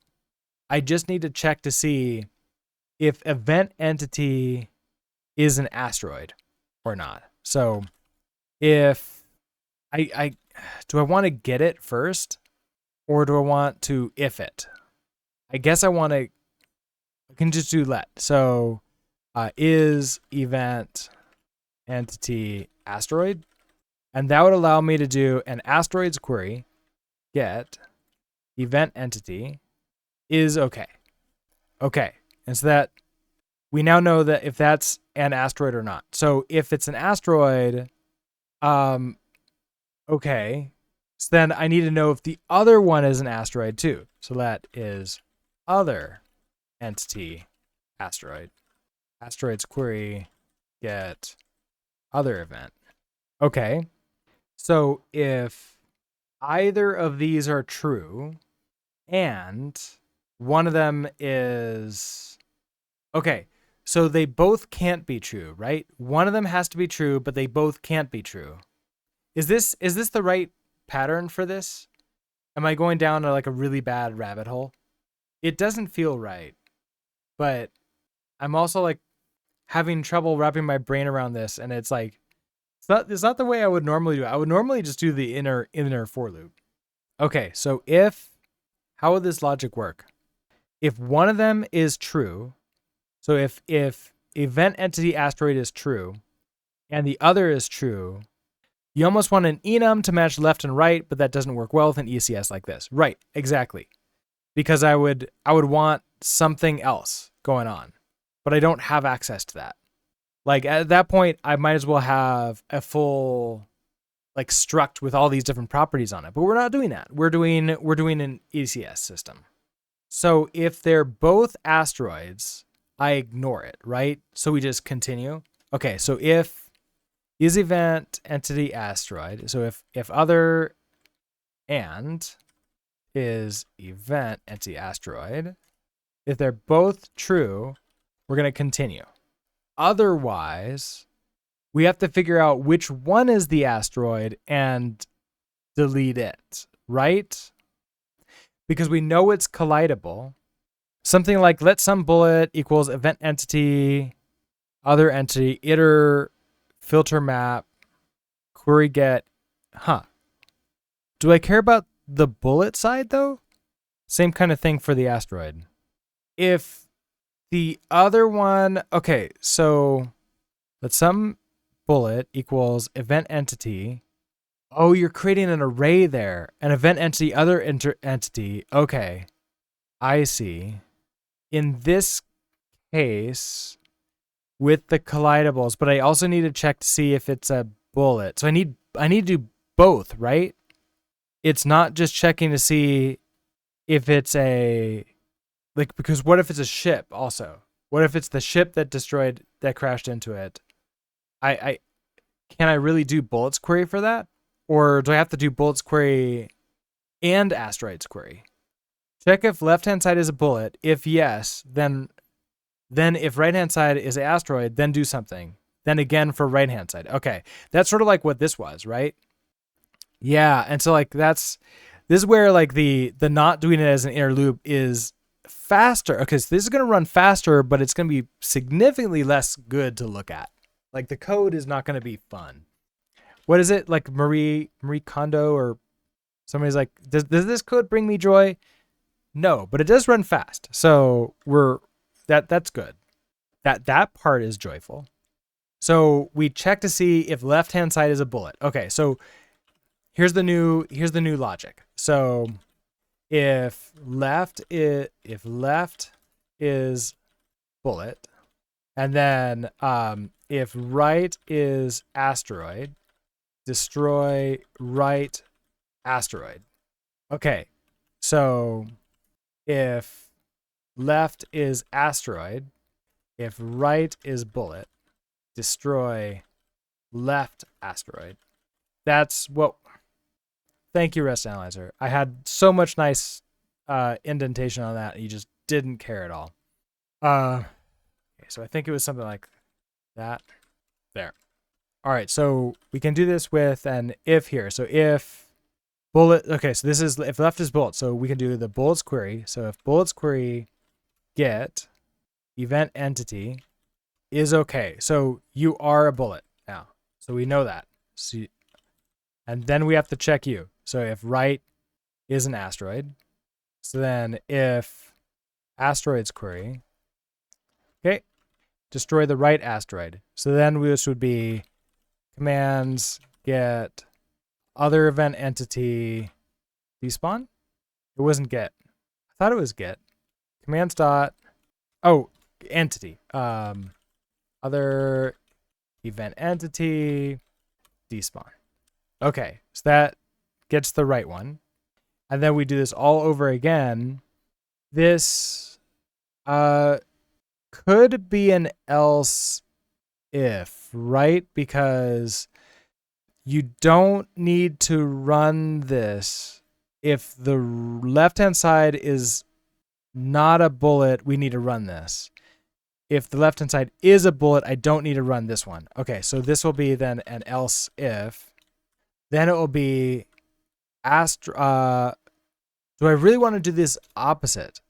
If the right-hand side, okay, so we probably want to do the opposite. If the right-hand side is a bullet, so else if bullets query get other event entity. So this is really, if the right is bullet, okay, then we just say if asteroids query, this is like rock, paper, scissors, kind of, except with lots of if statements, which I don't like, but I don't have a better way of doing it right now. Then commands entity, it's just event entity, and then we despawn. Okay, so wait, what? Why didn't you take dereference? Okay, fine, I'll do it by hand. Okay, so we're happy here. You have unique logic for different combinations of colliding entities, like asteroid plus rock. Rock is destroyed. No, I don't right now. Right now, okay, so the plan right now is to figure out how to do asteroids get destroyed only by bullets. Later on, I would like to update that just to sort of like, I want to see it this, like how to do it when like, okay, only some of them get collided. Later on, I would love to see, okay, then asteroids and bullets destroy asteroids. I want both. I want eventually both. But right now, we're starting with just bullets destroy asteroids. So this would be handle collisions now, right? So if we do that, we have some warnings. Visualize size. I'm actually okay with you. So we're going to allow you to unused. Is this asteroid logic or bullet logic? I'm in the asteroids system, so it's asteroids logic, I think, right? Or should that be in the bullet system? The bullet checks it and then the bullet deletes. I guess like who deletes? Is the asteroid deletes itself or does the bullet delete the asteroid? That's pretty, I guess like that's another way of thinking about it. I'm not really sure. I think we want to modularize that logic, maybe as an enum, and then have a function dedicated for determining that destruction hierarchy. And that should make that system much cleaner and easier to follow. How would I do that? So this would be an enum for the event. I guess first off, let's check to see if this works. So if I fire a bullet, the bullet doesn't have a size, does it? Giving the bullet a size would probably be helpul. So you have 15, and I think it was like what, 15 times 2 or something like that. So I want like 7.5, and then you become a dereferenced bullet size. And then you spawn with a bullet size.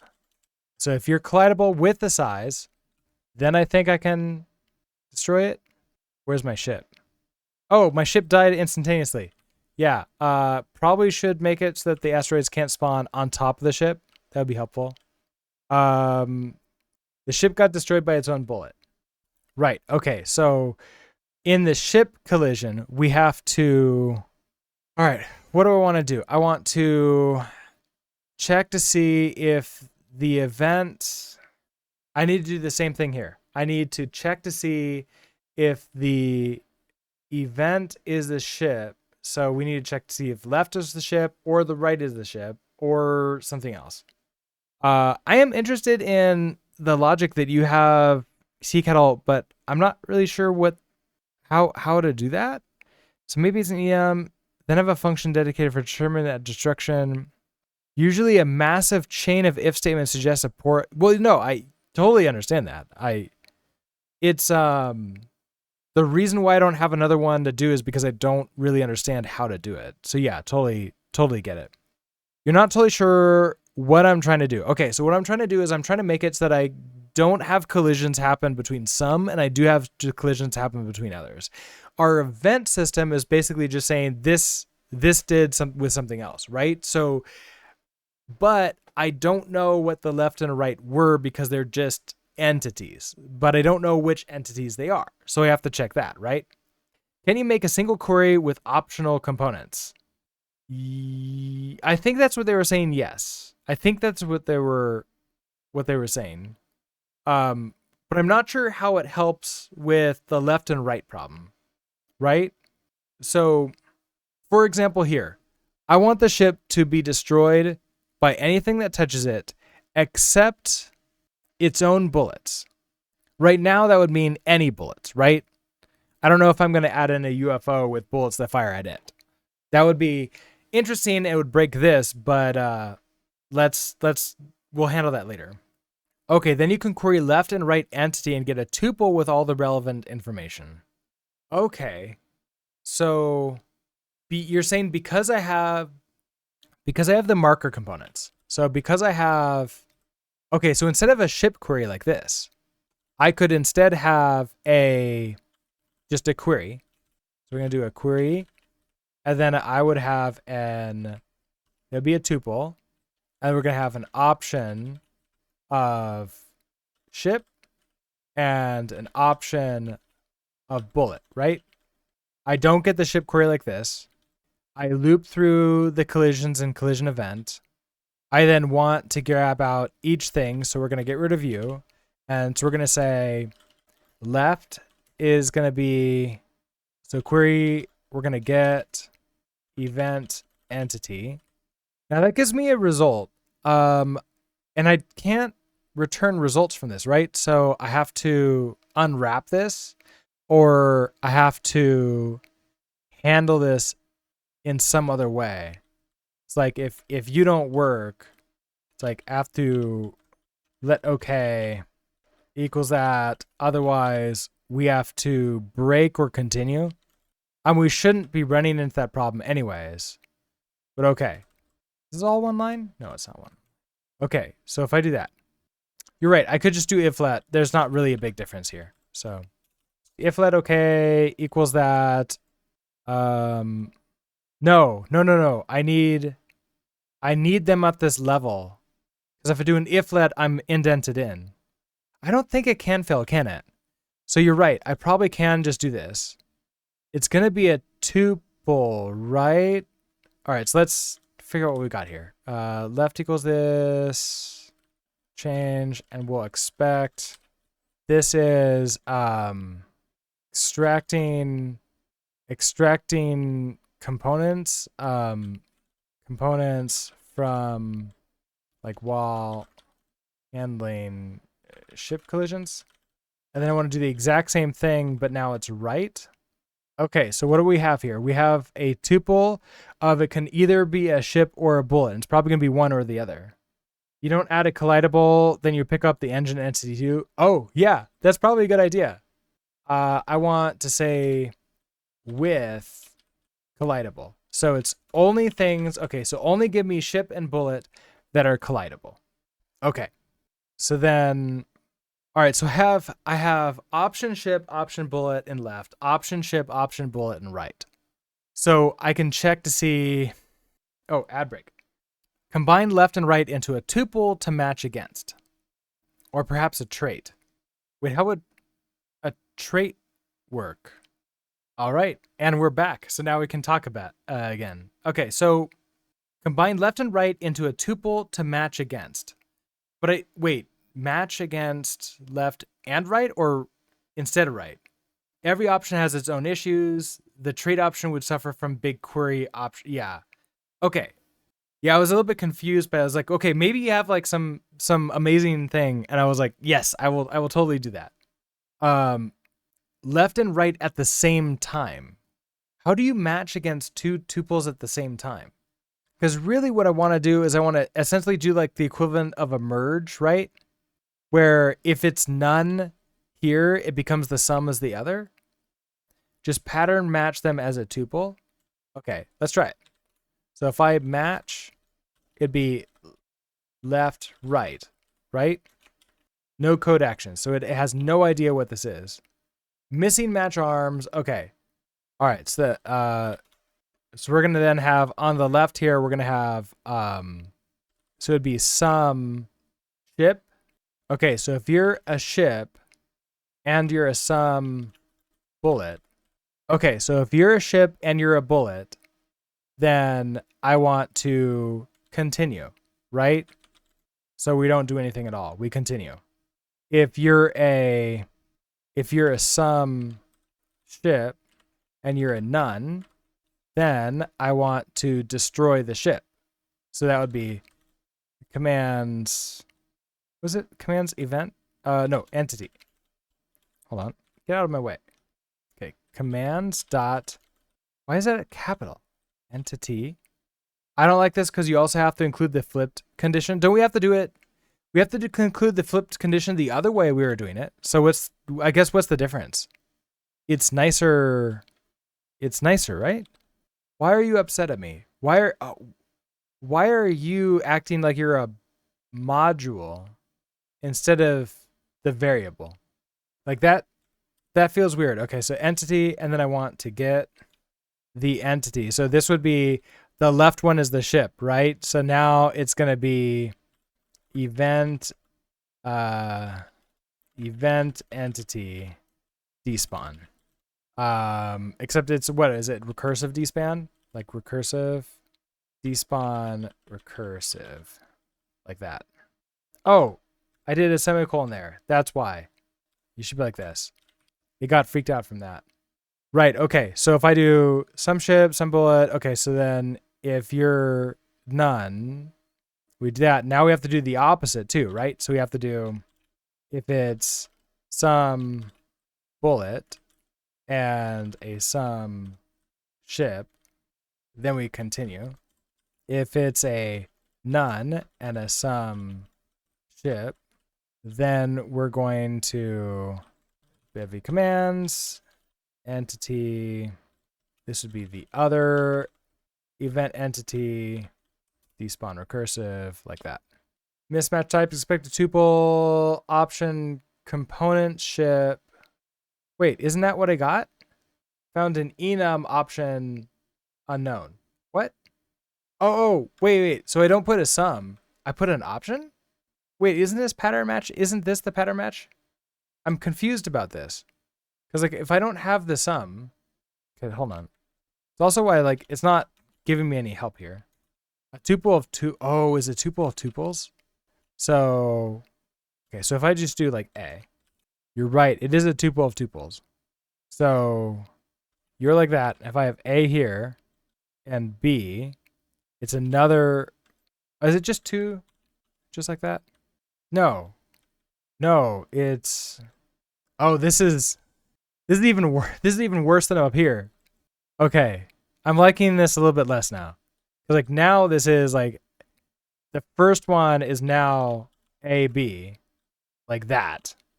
And then we have right over here, which is A, B. So we have basically left. So this is left. So left would be some ship. And then the right would be some bullet. Because I only care about one at the same time, one at a time, right? So if the left is a ship, so it would be some none, right? So if it's a ship, or if it's a ship on the left and a none, wait, because it's always ship bullet, right? Yeah, so it would be a none some bullet, right? And then you would be Bevy commands entity. So this would be the left one. So event entity, like that. What are you upset about? Mismatch closing delimiter of closing you. Okay. Yeah, I'm not sure I like this. This is going to make it really hard for me to read and understand what's going on. Oh, wait, I failed to close you here, right? That closes that. That closes you. It's a none. Yeah, mega matches are great. Okay. Did I break rest analyzer again? I misplay. Oh, there's a comma. You're right. There we go. Helix should have rainbow delimiters. Yeah. As soon as we get plugins, I bet that the rainbow, whatever that plugin that everybody uses in VS Code for rainbow that would be almost immediately implemented, right? That's my guess. All right, now what? Now what are you upset about? Mismatch closed delimiter. So let's see. I have you open. I'm attempting to do you as this thing, and that returns it. That does its thing. And then you close. That matches you. Okay, what? Okay, there we go. Wait, no. It hasn't restarted LSP yet. A final. Am I missing one final one of these? I have two. So if you open there, you open a close to there. Oh, you're right. Yeah. So one right there. Match left and right. Non-exhaustive patterns. Okay, so it would be nice if you could give me all these that I could do. Yeah, it's triply nested, which is like, oh God. So the thing though is that how is this different than the massive amount of if statements? I don't think it is. It's just a different form, but it's exactly the same thing. We've just put the mess from like the left side of the room to the right side of the room.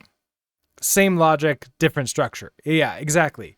But the problem is that as I add more things, like what if I did add a UFO? What if now I need to check different things? This is not going to work for us. So we need to find a different way of doing this. If statements cannot do exhaustiveness checking in the compiler. I mean, you can, but it's going to be really, really, really, really, really, really bad. As in, you're just going to have so much stuff. And it's not going to be great. It's more of like you have to create so many of them that it's not great anymore, at least for this specific use case. It's not necessarily for everything, but like for the thing that we're working on right now, we can become exhaustive with if statements. But it's exponential, the number of if statements we need for everything else. Oh, the compiler cannot determine exhaustion. Sorry, I misread that. Then yeah, in that case, we're not going to be getting compiler help from this. We're going to be getting just its logic help. So we have to run it and see if it works in runtime, which means that we have bugs and we're not really using Rust to its full capability. But I'm not really sure. So like the original idea of the reason why we went down this path was the thesis that we could avoid an inner loop by looping through everything else inside of the collisions. So it would be one loop that we can do. But I'm not seeing this is, in my opinion, less good than an inner loop. Like we might as well do the inner loop now. I guess like the thing that I'm worried about is the one with those if statements is going to have the same level of logic though, right?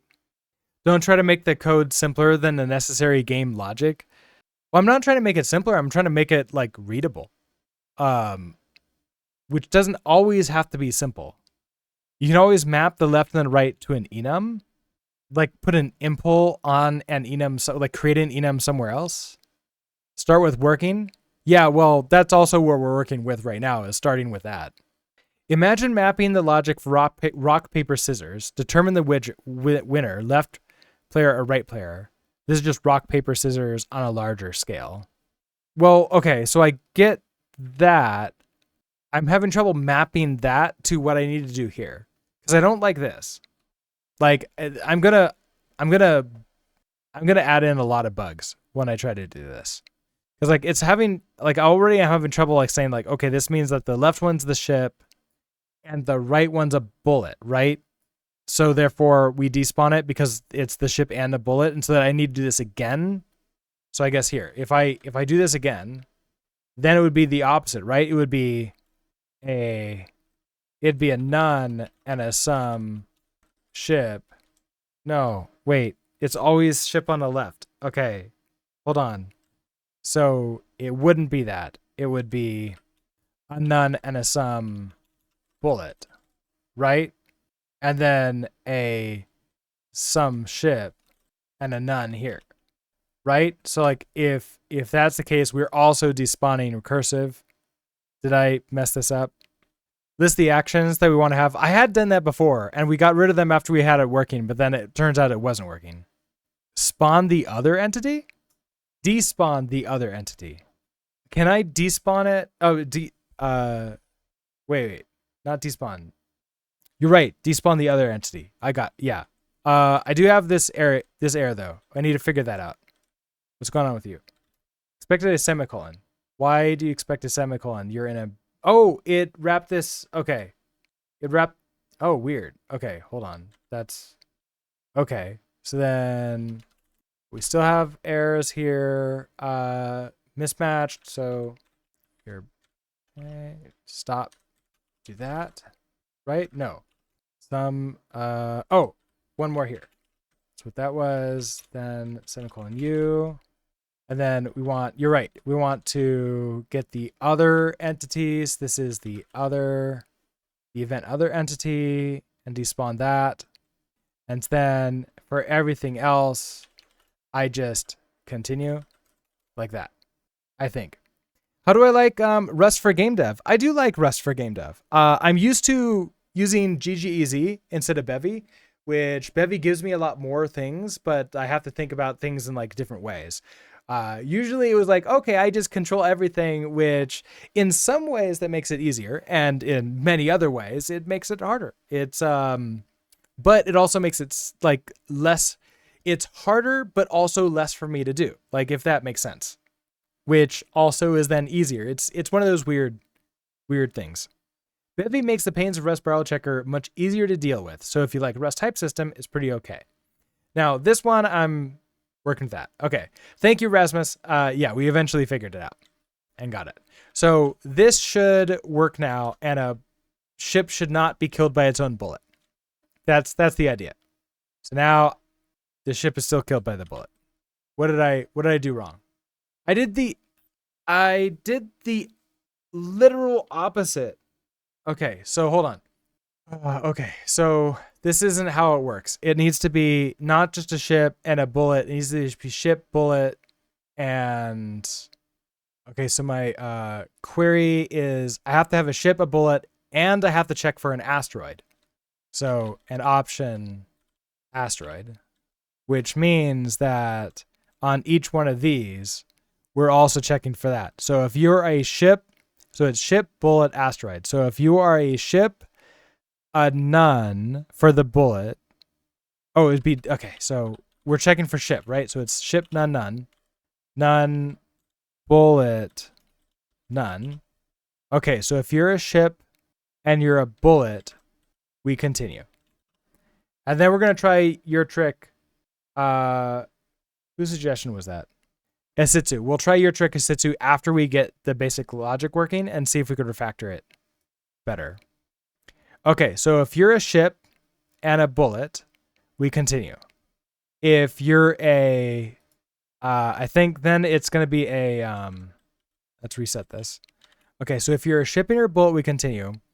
If you're a ship and an asteroid, okay, so if it's a sum, ship, none, none, none, none, some asteroid, then I want to despawn the ship.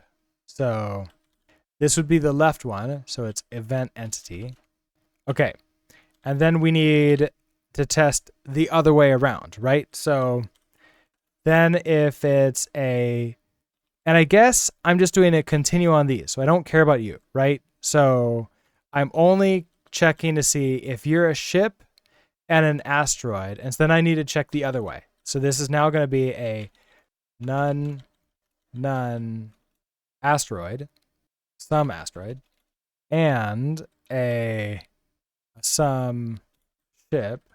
Okay, so if you're those, then I want to Bevy commands, entity, and it's going to be the event other entity cursive.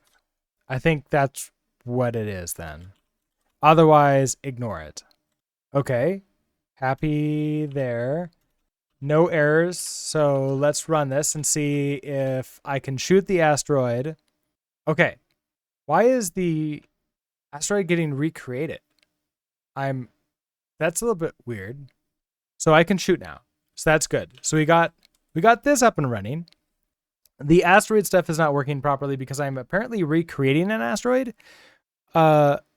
Which that feels odd. Like I'm not deleting it properly. But okay, let's commit this. All right, so we're handling collisions with bullets, ships, and asteroids. Oh, when I ran into it, I just died forever. I didn't come back, right? I kind of need to check that really quickly. Yeah, I'm gone forever. I don't come back. That's interesting.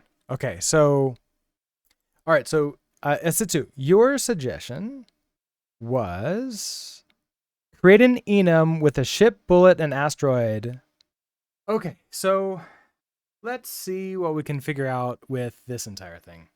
We are going to try to create an enum with ship, bullet, and asteroid and map the output. Okay. I think I know how to do that. I feel like you're re-implementing the query.get via your option tuple. I don't think I understand. So I want to be able to get if it's a ship or a bullet or an asteroid. If I don't do that, I have to do a whole bunch of the different ones, right? The get already checks if an entity is part of that query, so separate queries would solve the thing your match statement solves, right? I guess the reason why we went to this was because we were trying not to have to do 3 queries per one, right? So like if I have to check to see if event entity, I have to check to see, okay, are you a ship or are you a bullet or are you an asteroid? And are you a ship or are you a bullet or are you an asteroid? That's what we have to figure out. But I do that in a match statement from this query though. I do that in a match statement from the query. So I still have to do the query to get there. Now, if I were to create, okay, so I don't like, maybe it would be like utility or something. I don't necessarily have like an entity type, like an entity, where to put those. That might be like a components type thing where I would have something like a pub enum entity type. And then we'd have ship, bullet, asteroid. This problem can be understood without all the Bevy isms. It's a binary relation. You want to determine identity and its variant. I suggest isolating these issues, solving a simplified environment, then re-implementing in Bevy. I wouldn't be needing all the option stuff without Bevy though, right? Like that's the problem. Because if it was just a simple, like if you need to be like kill this one or kill that one, I would probably do something like an entity with a like a functions on it for like, okay, if the ship kills that one, do that. And probably like a function on it. It's like, let's imagine I do something like impl on entity type. If I were to do like pub function kills, and then I could have self other, which would be an self, then I could return true or false, right? The problem of determining what to do based on what pair of variants you were working with, regardless of order, is problem unrelated to Bevy. It's a commutative binary relation. Figure out how to express this with just raw Rust types. So like this would be probably how I would do it in raw Rust types. Something like this. It's like if I have an entity type like that. And so if I have like if like this is my first thought about this, but it's not really like a problem that I've ever worked with before, I don't think. Cumulative meaning the order of the pairs is irrelevant, but you do want to be able to identify what was what in order to do stuff with left or right. Yeah, I need to identify what left and right is so I can then say, hey, do you kill the other? So like, hey, if you were a ship, do you kill the bullet? So like if I match on on self, which obviously then we're going to have like a self bullet. But yeah, like, so this runs into the other thing, right? Where it's like, that doesn't really work because now it's too complicated again. And it's like too many things on the left, too many things on the right. So that doesn't work. I need almost to hand something else. Like, it wouldn't be a function on this. Yeah, I don't know. If you remember when you made an Astro game, it was slightly bad. I don't remember why. When I made an Astro game in my own ECS system, and it was, the collisions were less difficult than this for us. Okay, since it's commutative, the number of cases you need to consider is n divided by 2, where n is the number of variants. If it was not commutative, it would be n cases. Oh, you made one in Python using Pygame. Excellent. That's awesome. All right, so n versus n times 2. Okay, that makes more sense. Does the entity ID imply ORD?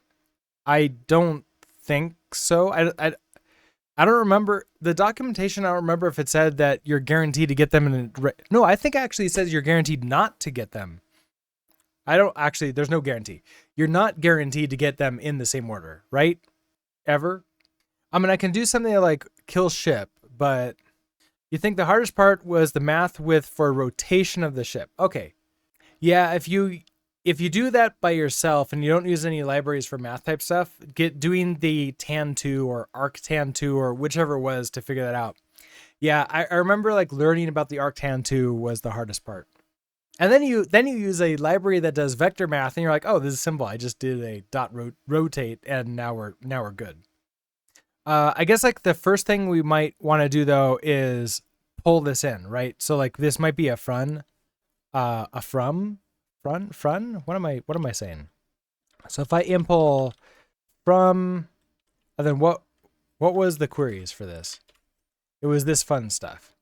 Now, the other thing is like, I don't know, will we actually be able to go down to individual queries for this, or do we still need to use the option? Because if I want to convert this into like, is it a ship or is it not a ship? It's going to be something else. Moving a character with sine and cosine was the thing that made me love math instead of hating it as a kid. I can definitely see that because you feel that now you can actually do something with math as opposed to, oh, it's just theoretical and like, no, who's using this? Visualizing it too is also a lot of fun, like the art with code stuff, especially using math. It would be simple if the entity type was a component, but it seems redundant with the individual marker types. Right, because we have the marker types. That was a thing, right? Yeah, it would be absolutely redundant for that. The Bevy isms don't matter. How to represent the logic should come naturally once the core issue is understood. I guess that's the problem, is like I don't really understand how to do the combinatorial checking of types and whether or not they destroy each other, or one destroys the other without destroying the other. Visual code remind me of the LeetCode days. Oh, does LeetCode do visual type stuff? I thought it was all just like algorithms that you don't get visuals for. I haven't really done much with LeetCode though. The abstractor of putting all the collisions in the same structure is making things needlessly awkward. Okay, so we have the We've reached like standard Twitch. We have differing points of view of which ways to go through it. Okay, so if I had like an enum with different entity types, I would probably just create a function that I could call to say, hey, if you're this thing, what are all the other ones? And then it just becomes a bunch of if statements. But that was also the argument for that you need to figure out how to do it without the if statements. So I don't really know how to do it without the if statements. In the past, I think I've always done the, let's see, it's either been the object-oriented style or something else. I'm not really sure how to go with it without going that direction in an ECS system. So if I tried if I tried like multiple queries, let's add in a query here because we're allowed to do that as many as often. So let's say I create like a single query for a ship, right? So if I have like a ship query, and this would just be what? Ship. That's all we care about then, right? So it's just a ship. Does it have this thing? And then we can say in our collisions, let OK ship. Well, I'm not getting this ship though. So I need to check. Okay, so I want to check to see if the event entity on the left is a ship or not. So it would be like is left ship. And then we can just do ship query. So that's fine. But now I also need to check to see if the left is an asteroid, right? So now we add that in here. Okay, so now we know if the left is a ship or is an asteroid, right? You think the query returning options might be better than asking individual queries? I mean, and so like that's where we're going back and forth, right? We're going in circles with these because we collectively are having trouble like figuring out what is the best way to do this. Like we can get it to work with either of these, and then both of those make us all feel like it's not the best way to do it because it's just really messy. And so this is the argument for not doing individual queries like this. If let some ship, I can't do the if let because then what if it's not the ship on the left-hand side? I've lost it due to the block. The ship could be on the left or the right or none at all because this is going through all collision events. If let some ship equals ship query get event or else. Oh, I didn't see the or else. Ship query get. Why is the collision system aware of ship and asteroid components at all? So it's not really aware. So I guess like that's the problem. So this isn't the collision system. This is the handling the collision that got sent to us. So the event doesn't actually care what it is. The event looked at all the things that could be collided and then sent a event saying, hey, this thing on the left collided with this thing on the right. And that's what we got here. The problem we're running into right now is I want to say, hey, I only want a ship to collide with an asteroid. I don't want a ship to collide with a bullet or potentially like maybe I don't want an asteroid to collide with an asteroid. I don't even want an asteroid. I want an asteroid to collide with a bullet. Those would be those things that we want to do. So the question has become, how do we, now that we've like received an event, we're looking through the collision events, how do we get which thing it was out to then do something with that and make like a logical decision? And maybe the answer is to change how the collision system works. And so it's like, hey, the ship collided with an asteroid or the ship collided with something. I don't know. Like, is that a good idea? So yeah, that's what we're working on, Kubernetes.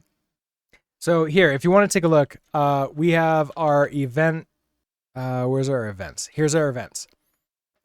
Our event is, we decided collectively to create a collision event that has a left and a right. So they're both entities. And we don't really care what it is. And then in the shared systems, we have detect collisions. So I just look for any entities that have the collidable marker component on it. We're just doing circle and very simple circle stuff here. So we just determine if it's colliding. And if it is, we send a collision with the two entities that collided. Now we're trying to handle it. You never did myself, but these things are, okay. I guess the other thing is I was trying to do this as without bringing in a third party like system for this and using like, I'm trying to do more if possible from like just Bevy on its own, unless I really don't have a choice. I will add that in to like look into eventually though. If it's just really like not going to be something we can do without a tremendous amount of code, then we'll have to look into that. in general? Oh, like, do they talk about how they do it, or is it like a collision group something that they do behind the scenes? Okay, so they have a. If I were to do something like this, I would create a in my collider, in my collision marker component. I can change it from a marker component to take in a number to then do a bit mask filter, a bit mask for a collision group. The list of collision events is a terrible abstraction of it lumps together different events and will test things that don't care about, such as bullets against bullets. But what's the list of collision events? Like, you mean the collision event that I have right now, which is just a tuple of the left and right? I think you should do an enum collision group, asteroid ship, okay. And then when you have a collision, you can filter based upon two groups. Better to test the ship, all ships against all asteroids, than all bullets against all asteroids. Well, the bullets kill the asteroids, right? So you have to test bullets against the asteroids, right? How would you know if... Because, like, a ship against the asteroids is one thing. So I guess I don't understand how to not... Like, we need both, right? We need to test against the ship, against the asteroid, see if it crashed. And the bullets, right? Oh, yeah, I'm trying to do that right now. That's what I'm trying to do. So I guess, like, the other question is, should we be doing different events for the different things, like an event for a ship hitting an asteroid, because like right now we're trying to do no event. Okay, so you're recommending no events whatsoever, and so we do multiple collision detections. Okay, yeah, it was suggested. Okay, so no events. I like events. All right. Wait, okay. Kuvman, you like events, but not in Bevy. You don't like the Bevy events? You tried Even.io library recently, you liked it more than Bevy. Oh, okay. I haven't heard of Even.io. I got a request for looking into Fireox, which is a different game engine library, or a game engine. All right, so let's take a look at all the options for collision handling that we've been talking about so far. So we have one, which is the most recently suggested one was system that detects collisions and handles them. So an example of this, I guess we could do, example would be ship detects if it collides with any asteroid, then deletes itself. A system that detects any collisions, or really not any, all collisions between all objects and sends event. That's what we have right now. And that's the one where we're not super happy with what we got because we don't know what we have. Now we could do, if we were to do that, we might have to do the event, the collision grouping to then in this collision function do our loops through those specific items. And we might have to have multiple ones. We have to loops and say like, okay, are there any collisions between bullets and asteroids? Are there any collisions between ships and asteroids? Are there any collisions between asteroids and asteroids? Something like that. So I kind of feel that it might, this one's definitely, I think, going to be the easiest one to do because it's like really simple, right? Look, we're not trying to, like this one is basically trying to use the event system as a way of communicating that something happens. Like one thing determines did something happen and another thing then does it.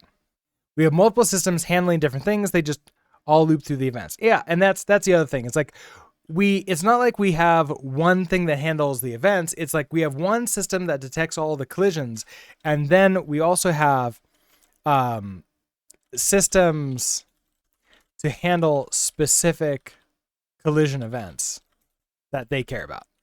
And perhaps a combination of these two is important here, because if we do collision grouping, instead of having one hey, collision event, what if we had collision events for each individual thing. So like, what if we had a ship collision event, or like ship asteroid collision event, an asteroid collision event, an asteroid bullet collision event? Would that make more sense? Whether to use events or not, and whether to have systems for each pairs or a global system is independent decisions. Well, and we have both, because we have a global collision detection system and we have individual systems for types that are reading from the global event emitting system. Does that make sense? I don't think that was weird to say. Okay, hold on. I tried to go over to the wrong window. Let me open this up. Okay, so you'd have handle ship collisions.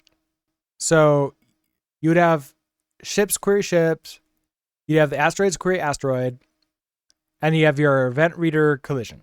So for collision, so we have our left, right. We have our left and right coming in.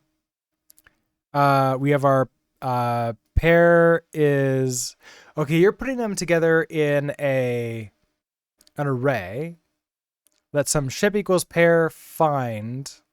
Then ships get E. Otherwise, so wait a second. What if, oh, because it's checking either of them. Okay, so if either of them are a ship, find it.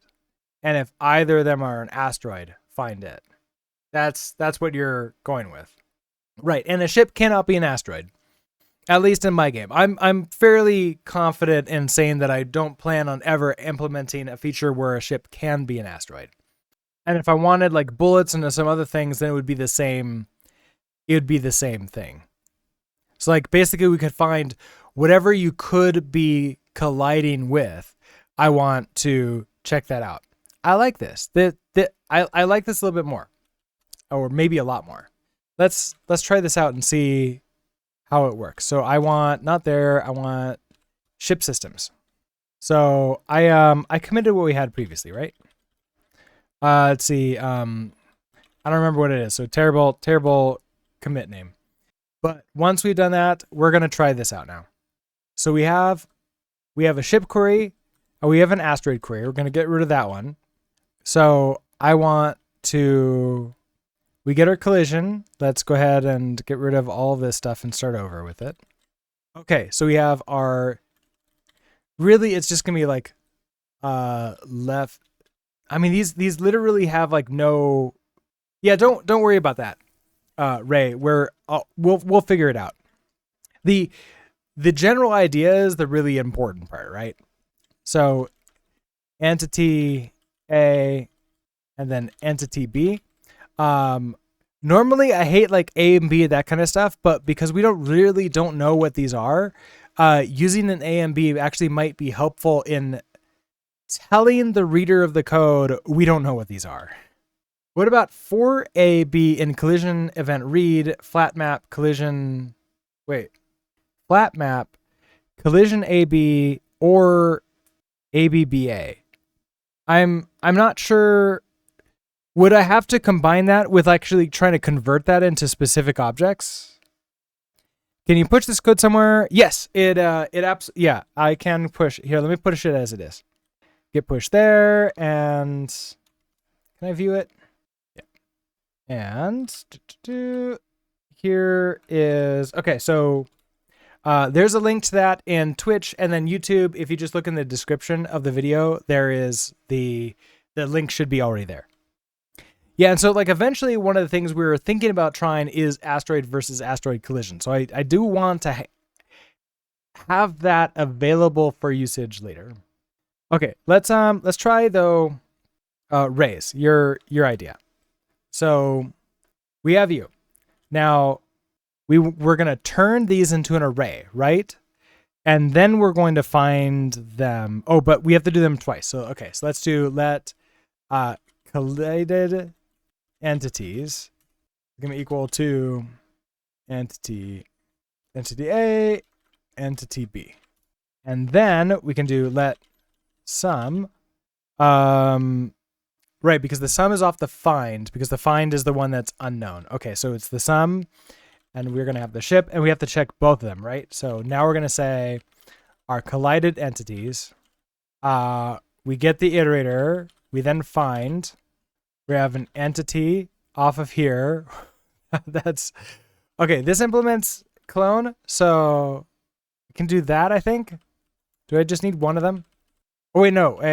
It's like this, right? There.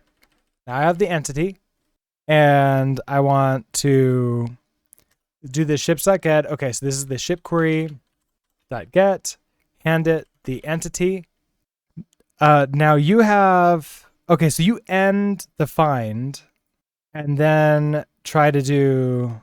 Yeah, right, because we're getting one. Okay, so if you do that, otherwise we continue. So that gives us a ship. And this is like, if we don't get this, there wasn't a ship ever. We could do the same exact thing, but instead of ship, this is now, asteroid. So with asteroid, because we have entity, asteroid query, else continue.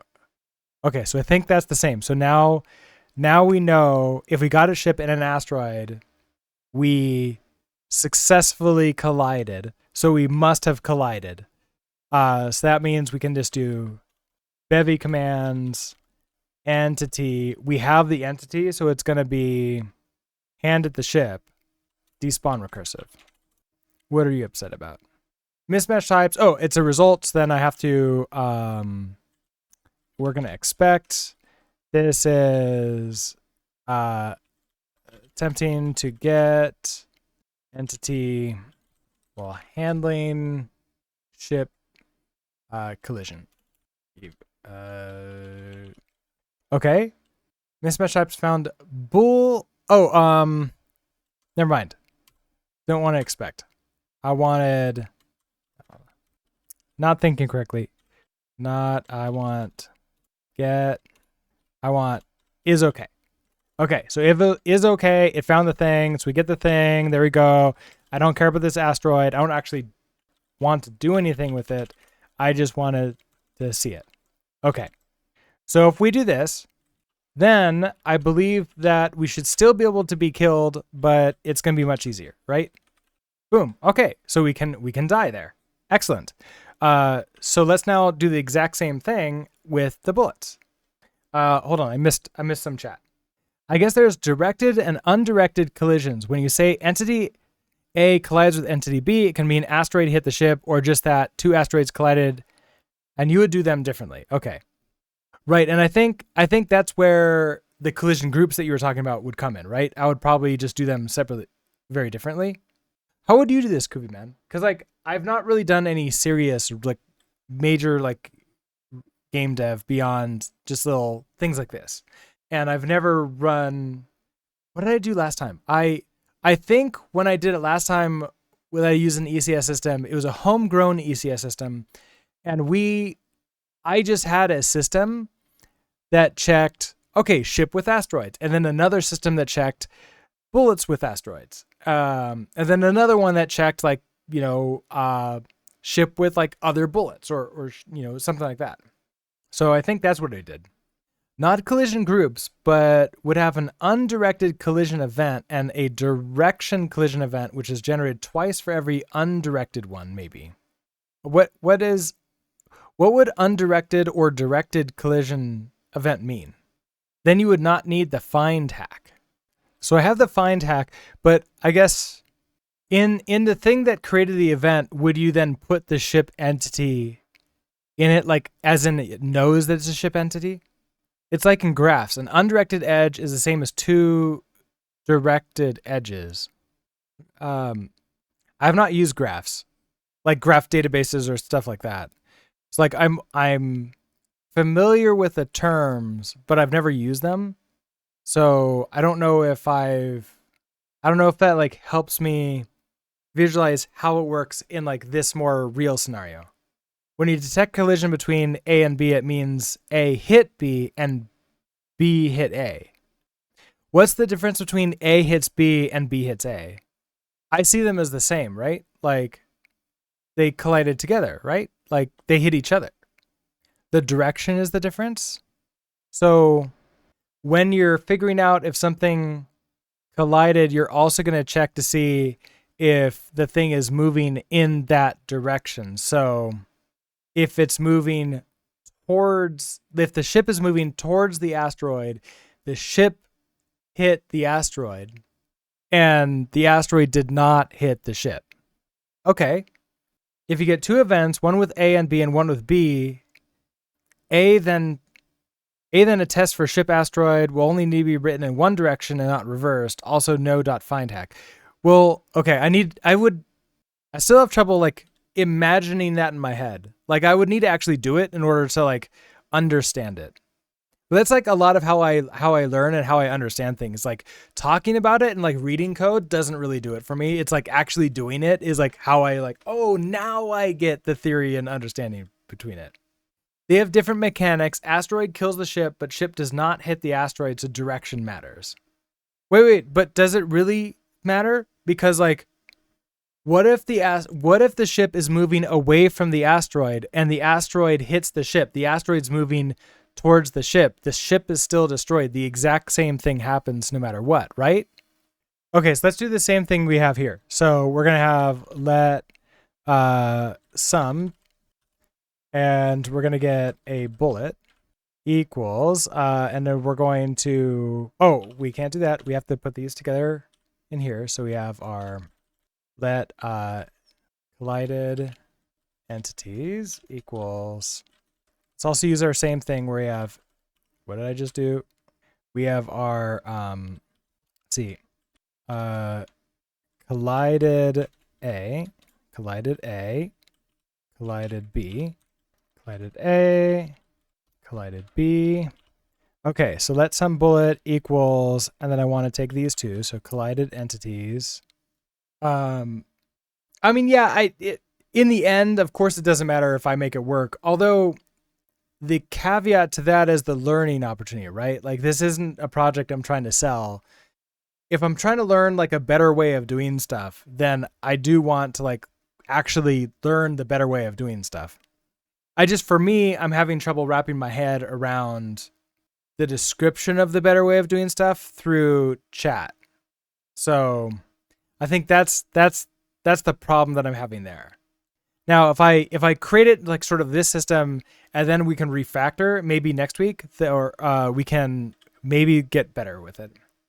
Here's another way. Inside your look, you could call a function check collided A, collided B, and then check collided B, collided A, where check would only check if the first entity is the ship.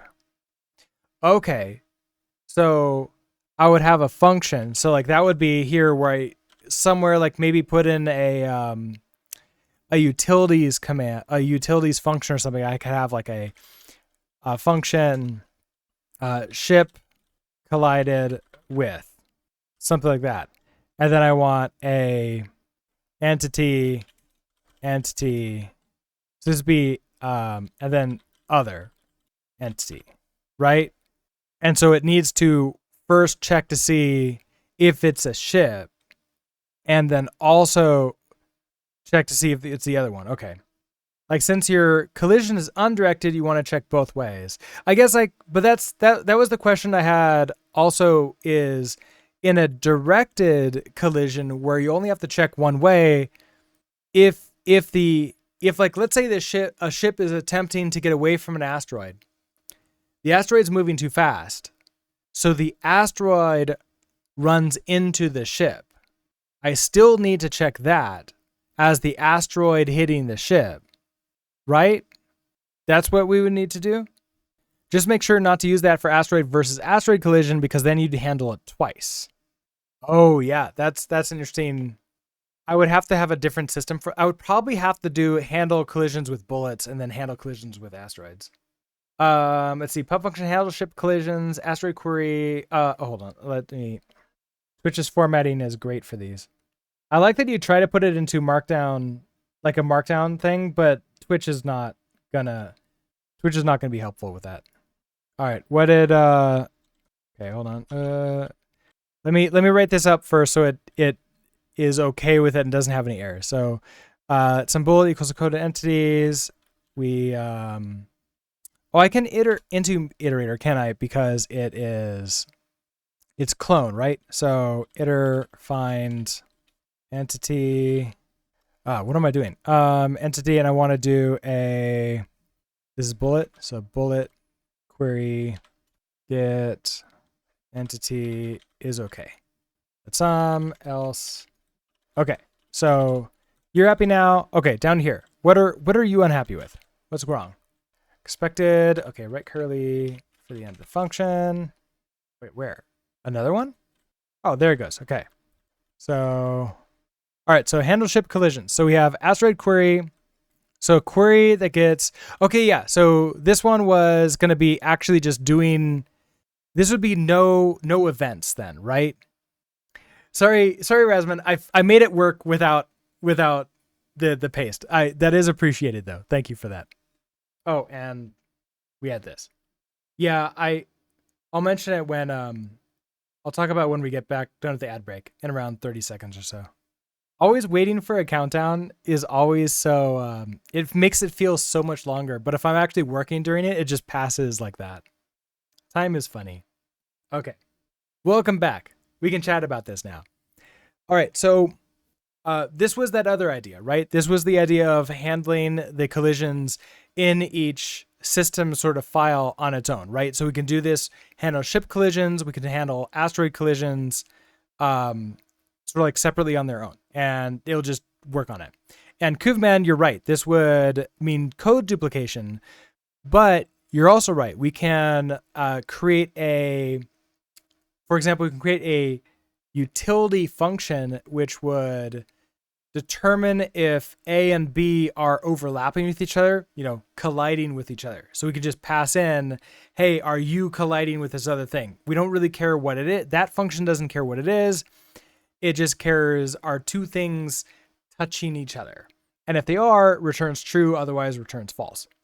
And we can do that, and then we could just throw these into our individual systems. So I believe that this is what I did in the original system that I did in my own ECS system. For this one, we've been trying to do events because that was the quote-unquote Bevy way to do it, which is why I'm doing that. I do like this though. So let's document this for anybody who's looking to source code. So also this is from Rasmus. Go on Twitch. This I'm gonna leave this commented out. Can also make the system itself generic, like handle collisions A, component B, component. Yeah, definitely. Okay, so now this one will, let's see, what do we get into there? We okay, so we did the bullet. I want to continue on with this one, at least for the rest of today, because I'm running out of time, or / I'm really, really tired. And my throat is starting to kill me. So I want to see if I can get it working with what we have right now, and then go from there. Oh, the actual if statement is missing? Oh yeah. Not some if, was it when you need to put some if construction, some if maintenance construction. Oh, I could just go to the link. I mean, that would be the easy way to do it. Yeah, so here, let me copy you. Hey, don't get the file numbers. And actually, you know what I could do? I could just say allow unused. So that way, we could just have that out there like that. And you can use we can have the nice types and everything else. All right, thank you for that, Raz. Or Rasmuscope. Okay, so handle collisions. So we got our bullet. I want to do the exact same thing. So we're gonna do let some. This was asteroid. So asteroid. Right. This was the items that collided together. So this is fine. So this is collided entities into iterator find. And then okay. So we have you. And then, so we know that a bullet is colliding with an asteroid. So at this point in time, we can collision, we can command entity asteroid despawn. Okay, so Asteroid needs to be that. And then bullet, we're just not doing anything with. Although, you know what? The bullet should be destroyed by this. So we should destroy both of them. So commands, entity, bullet, despawn as well.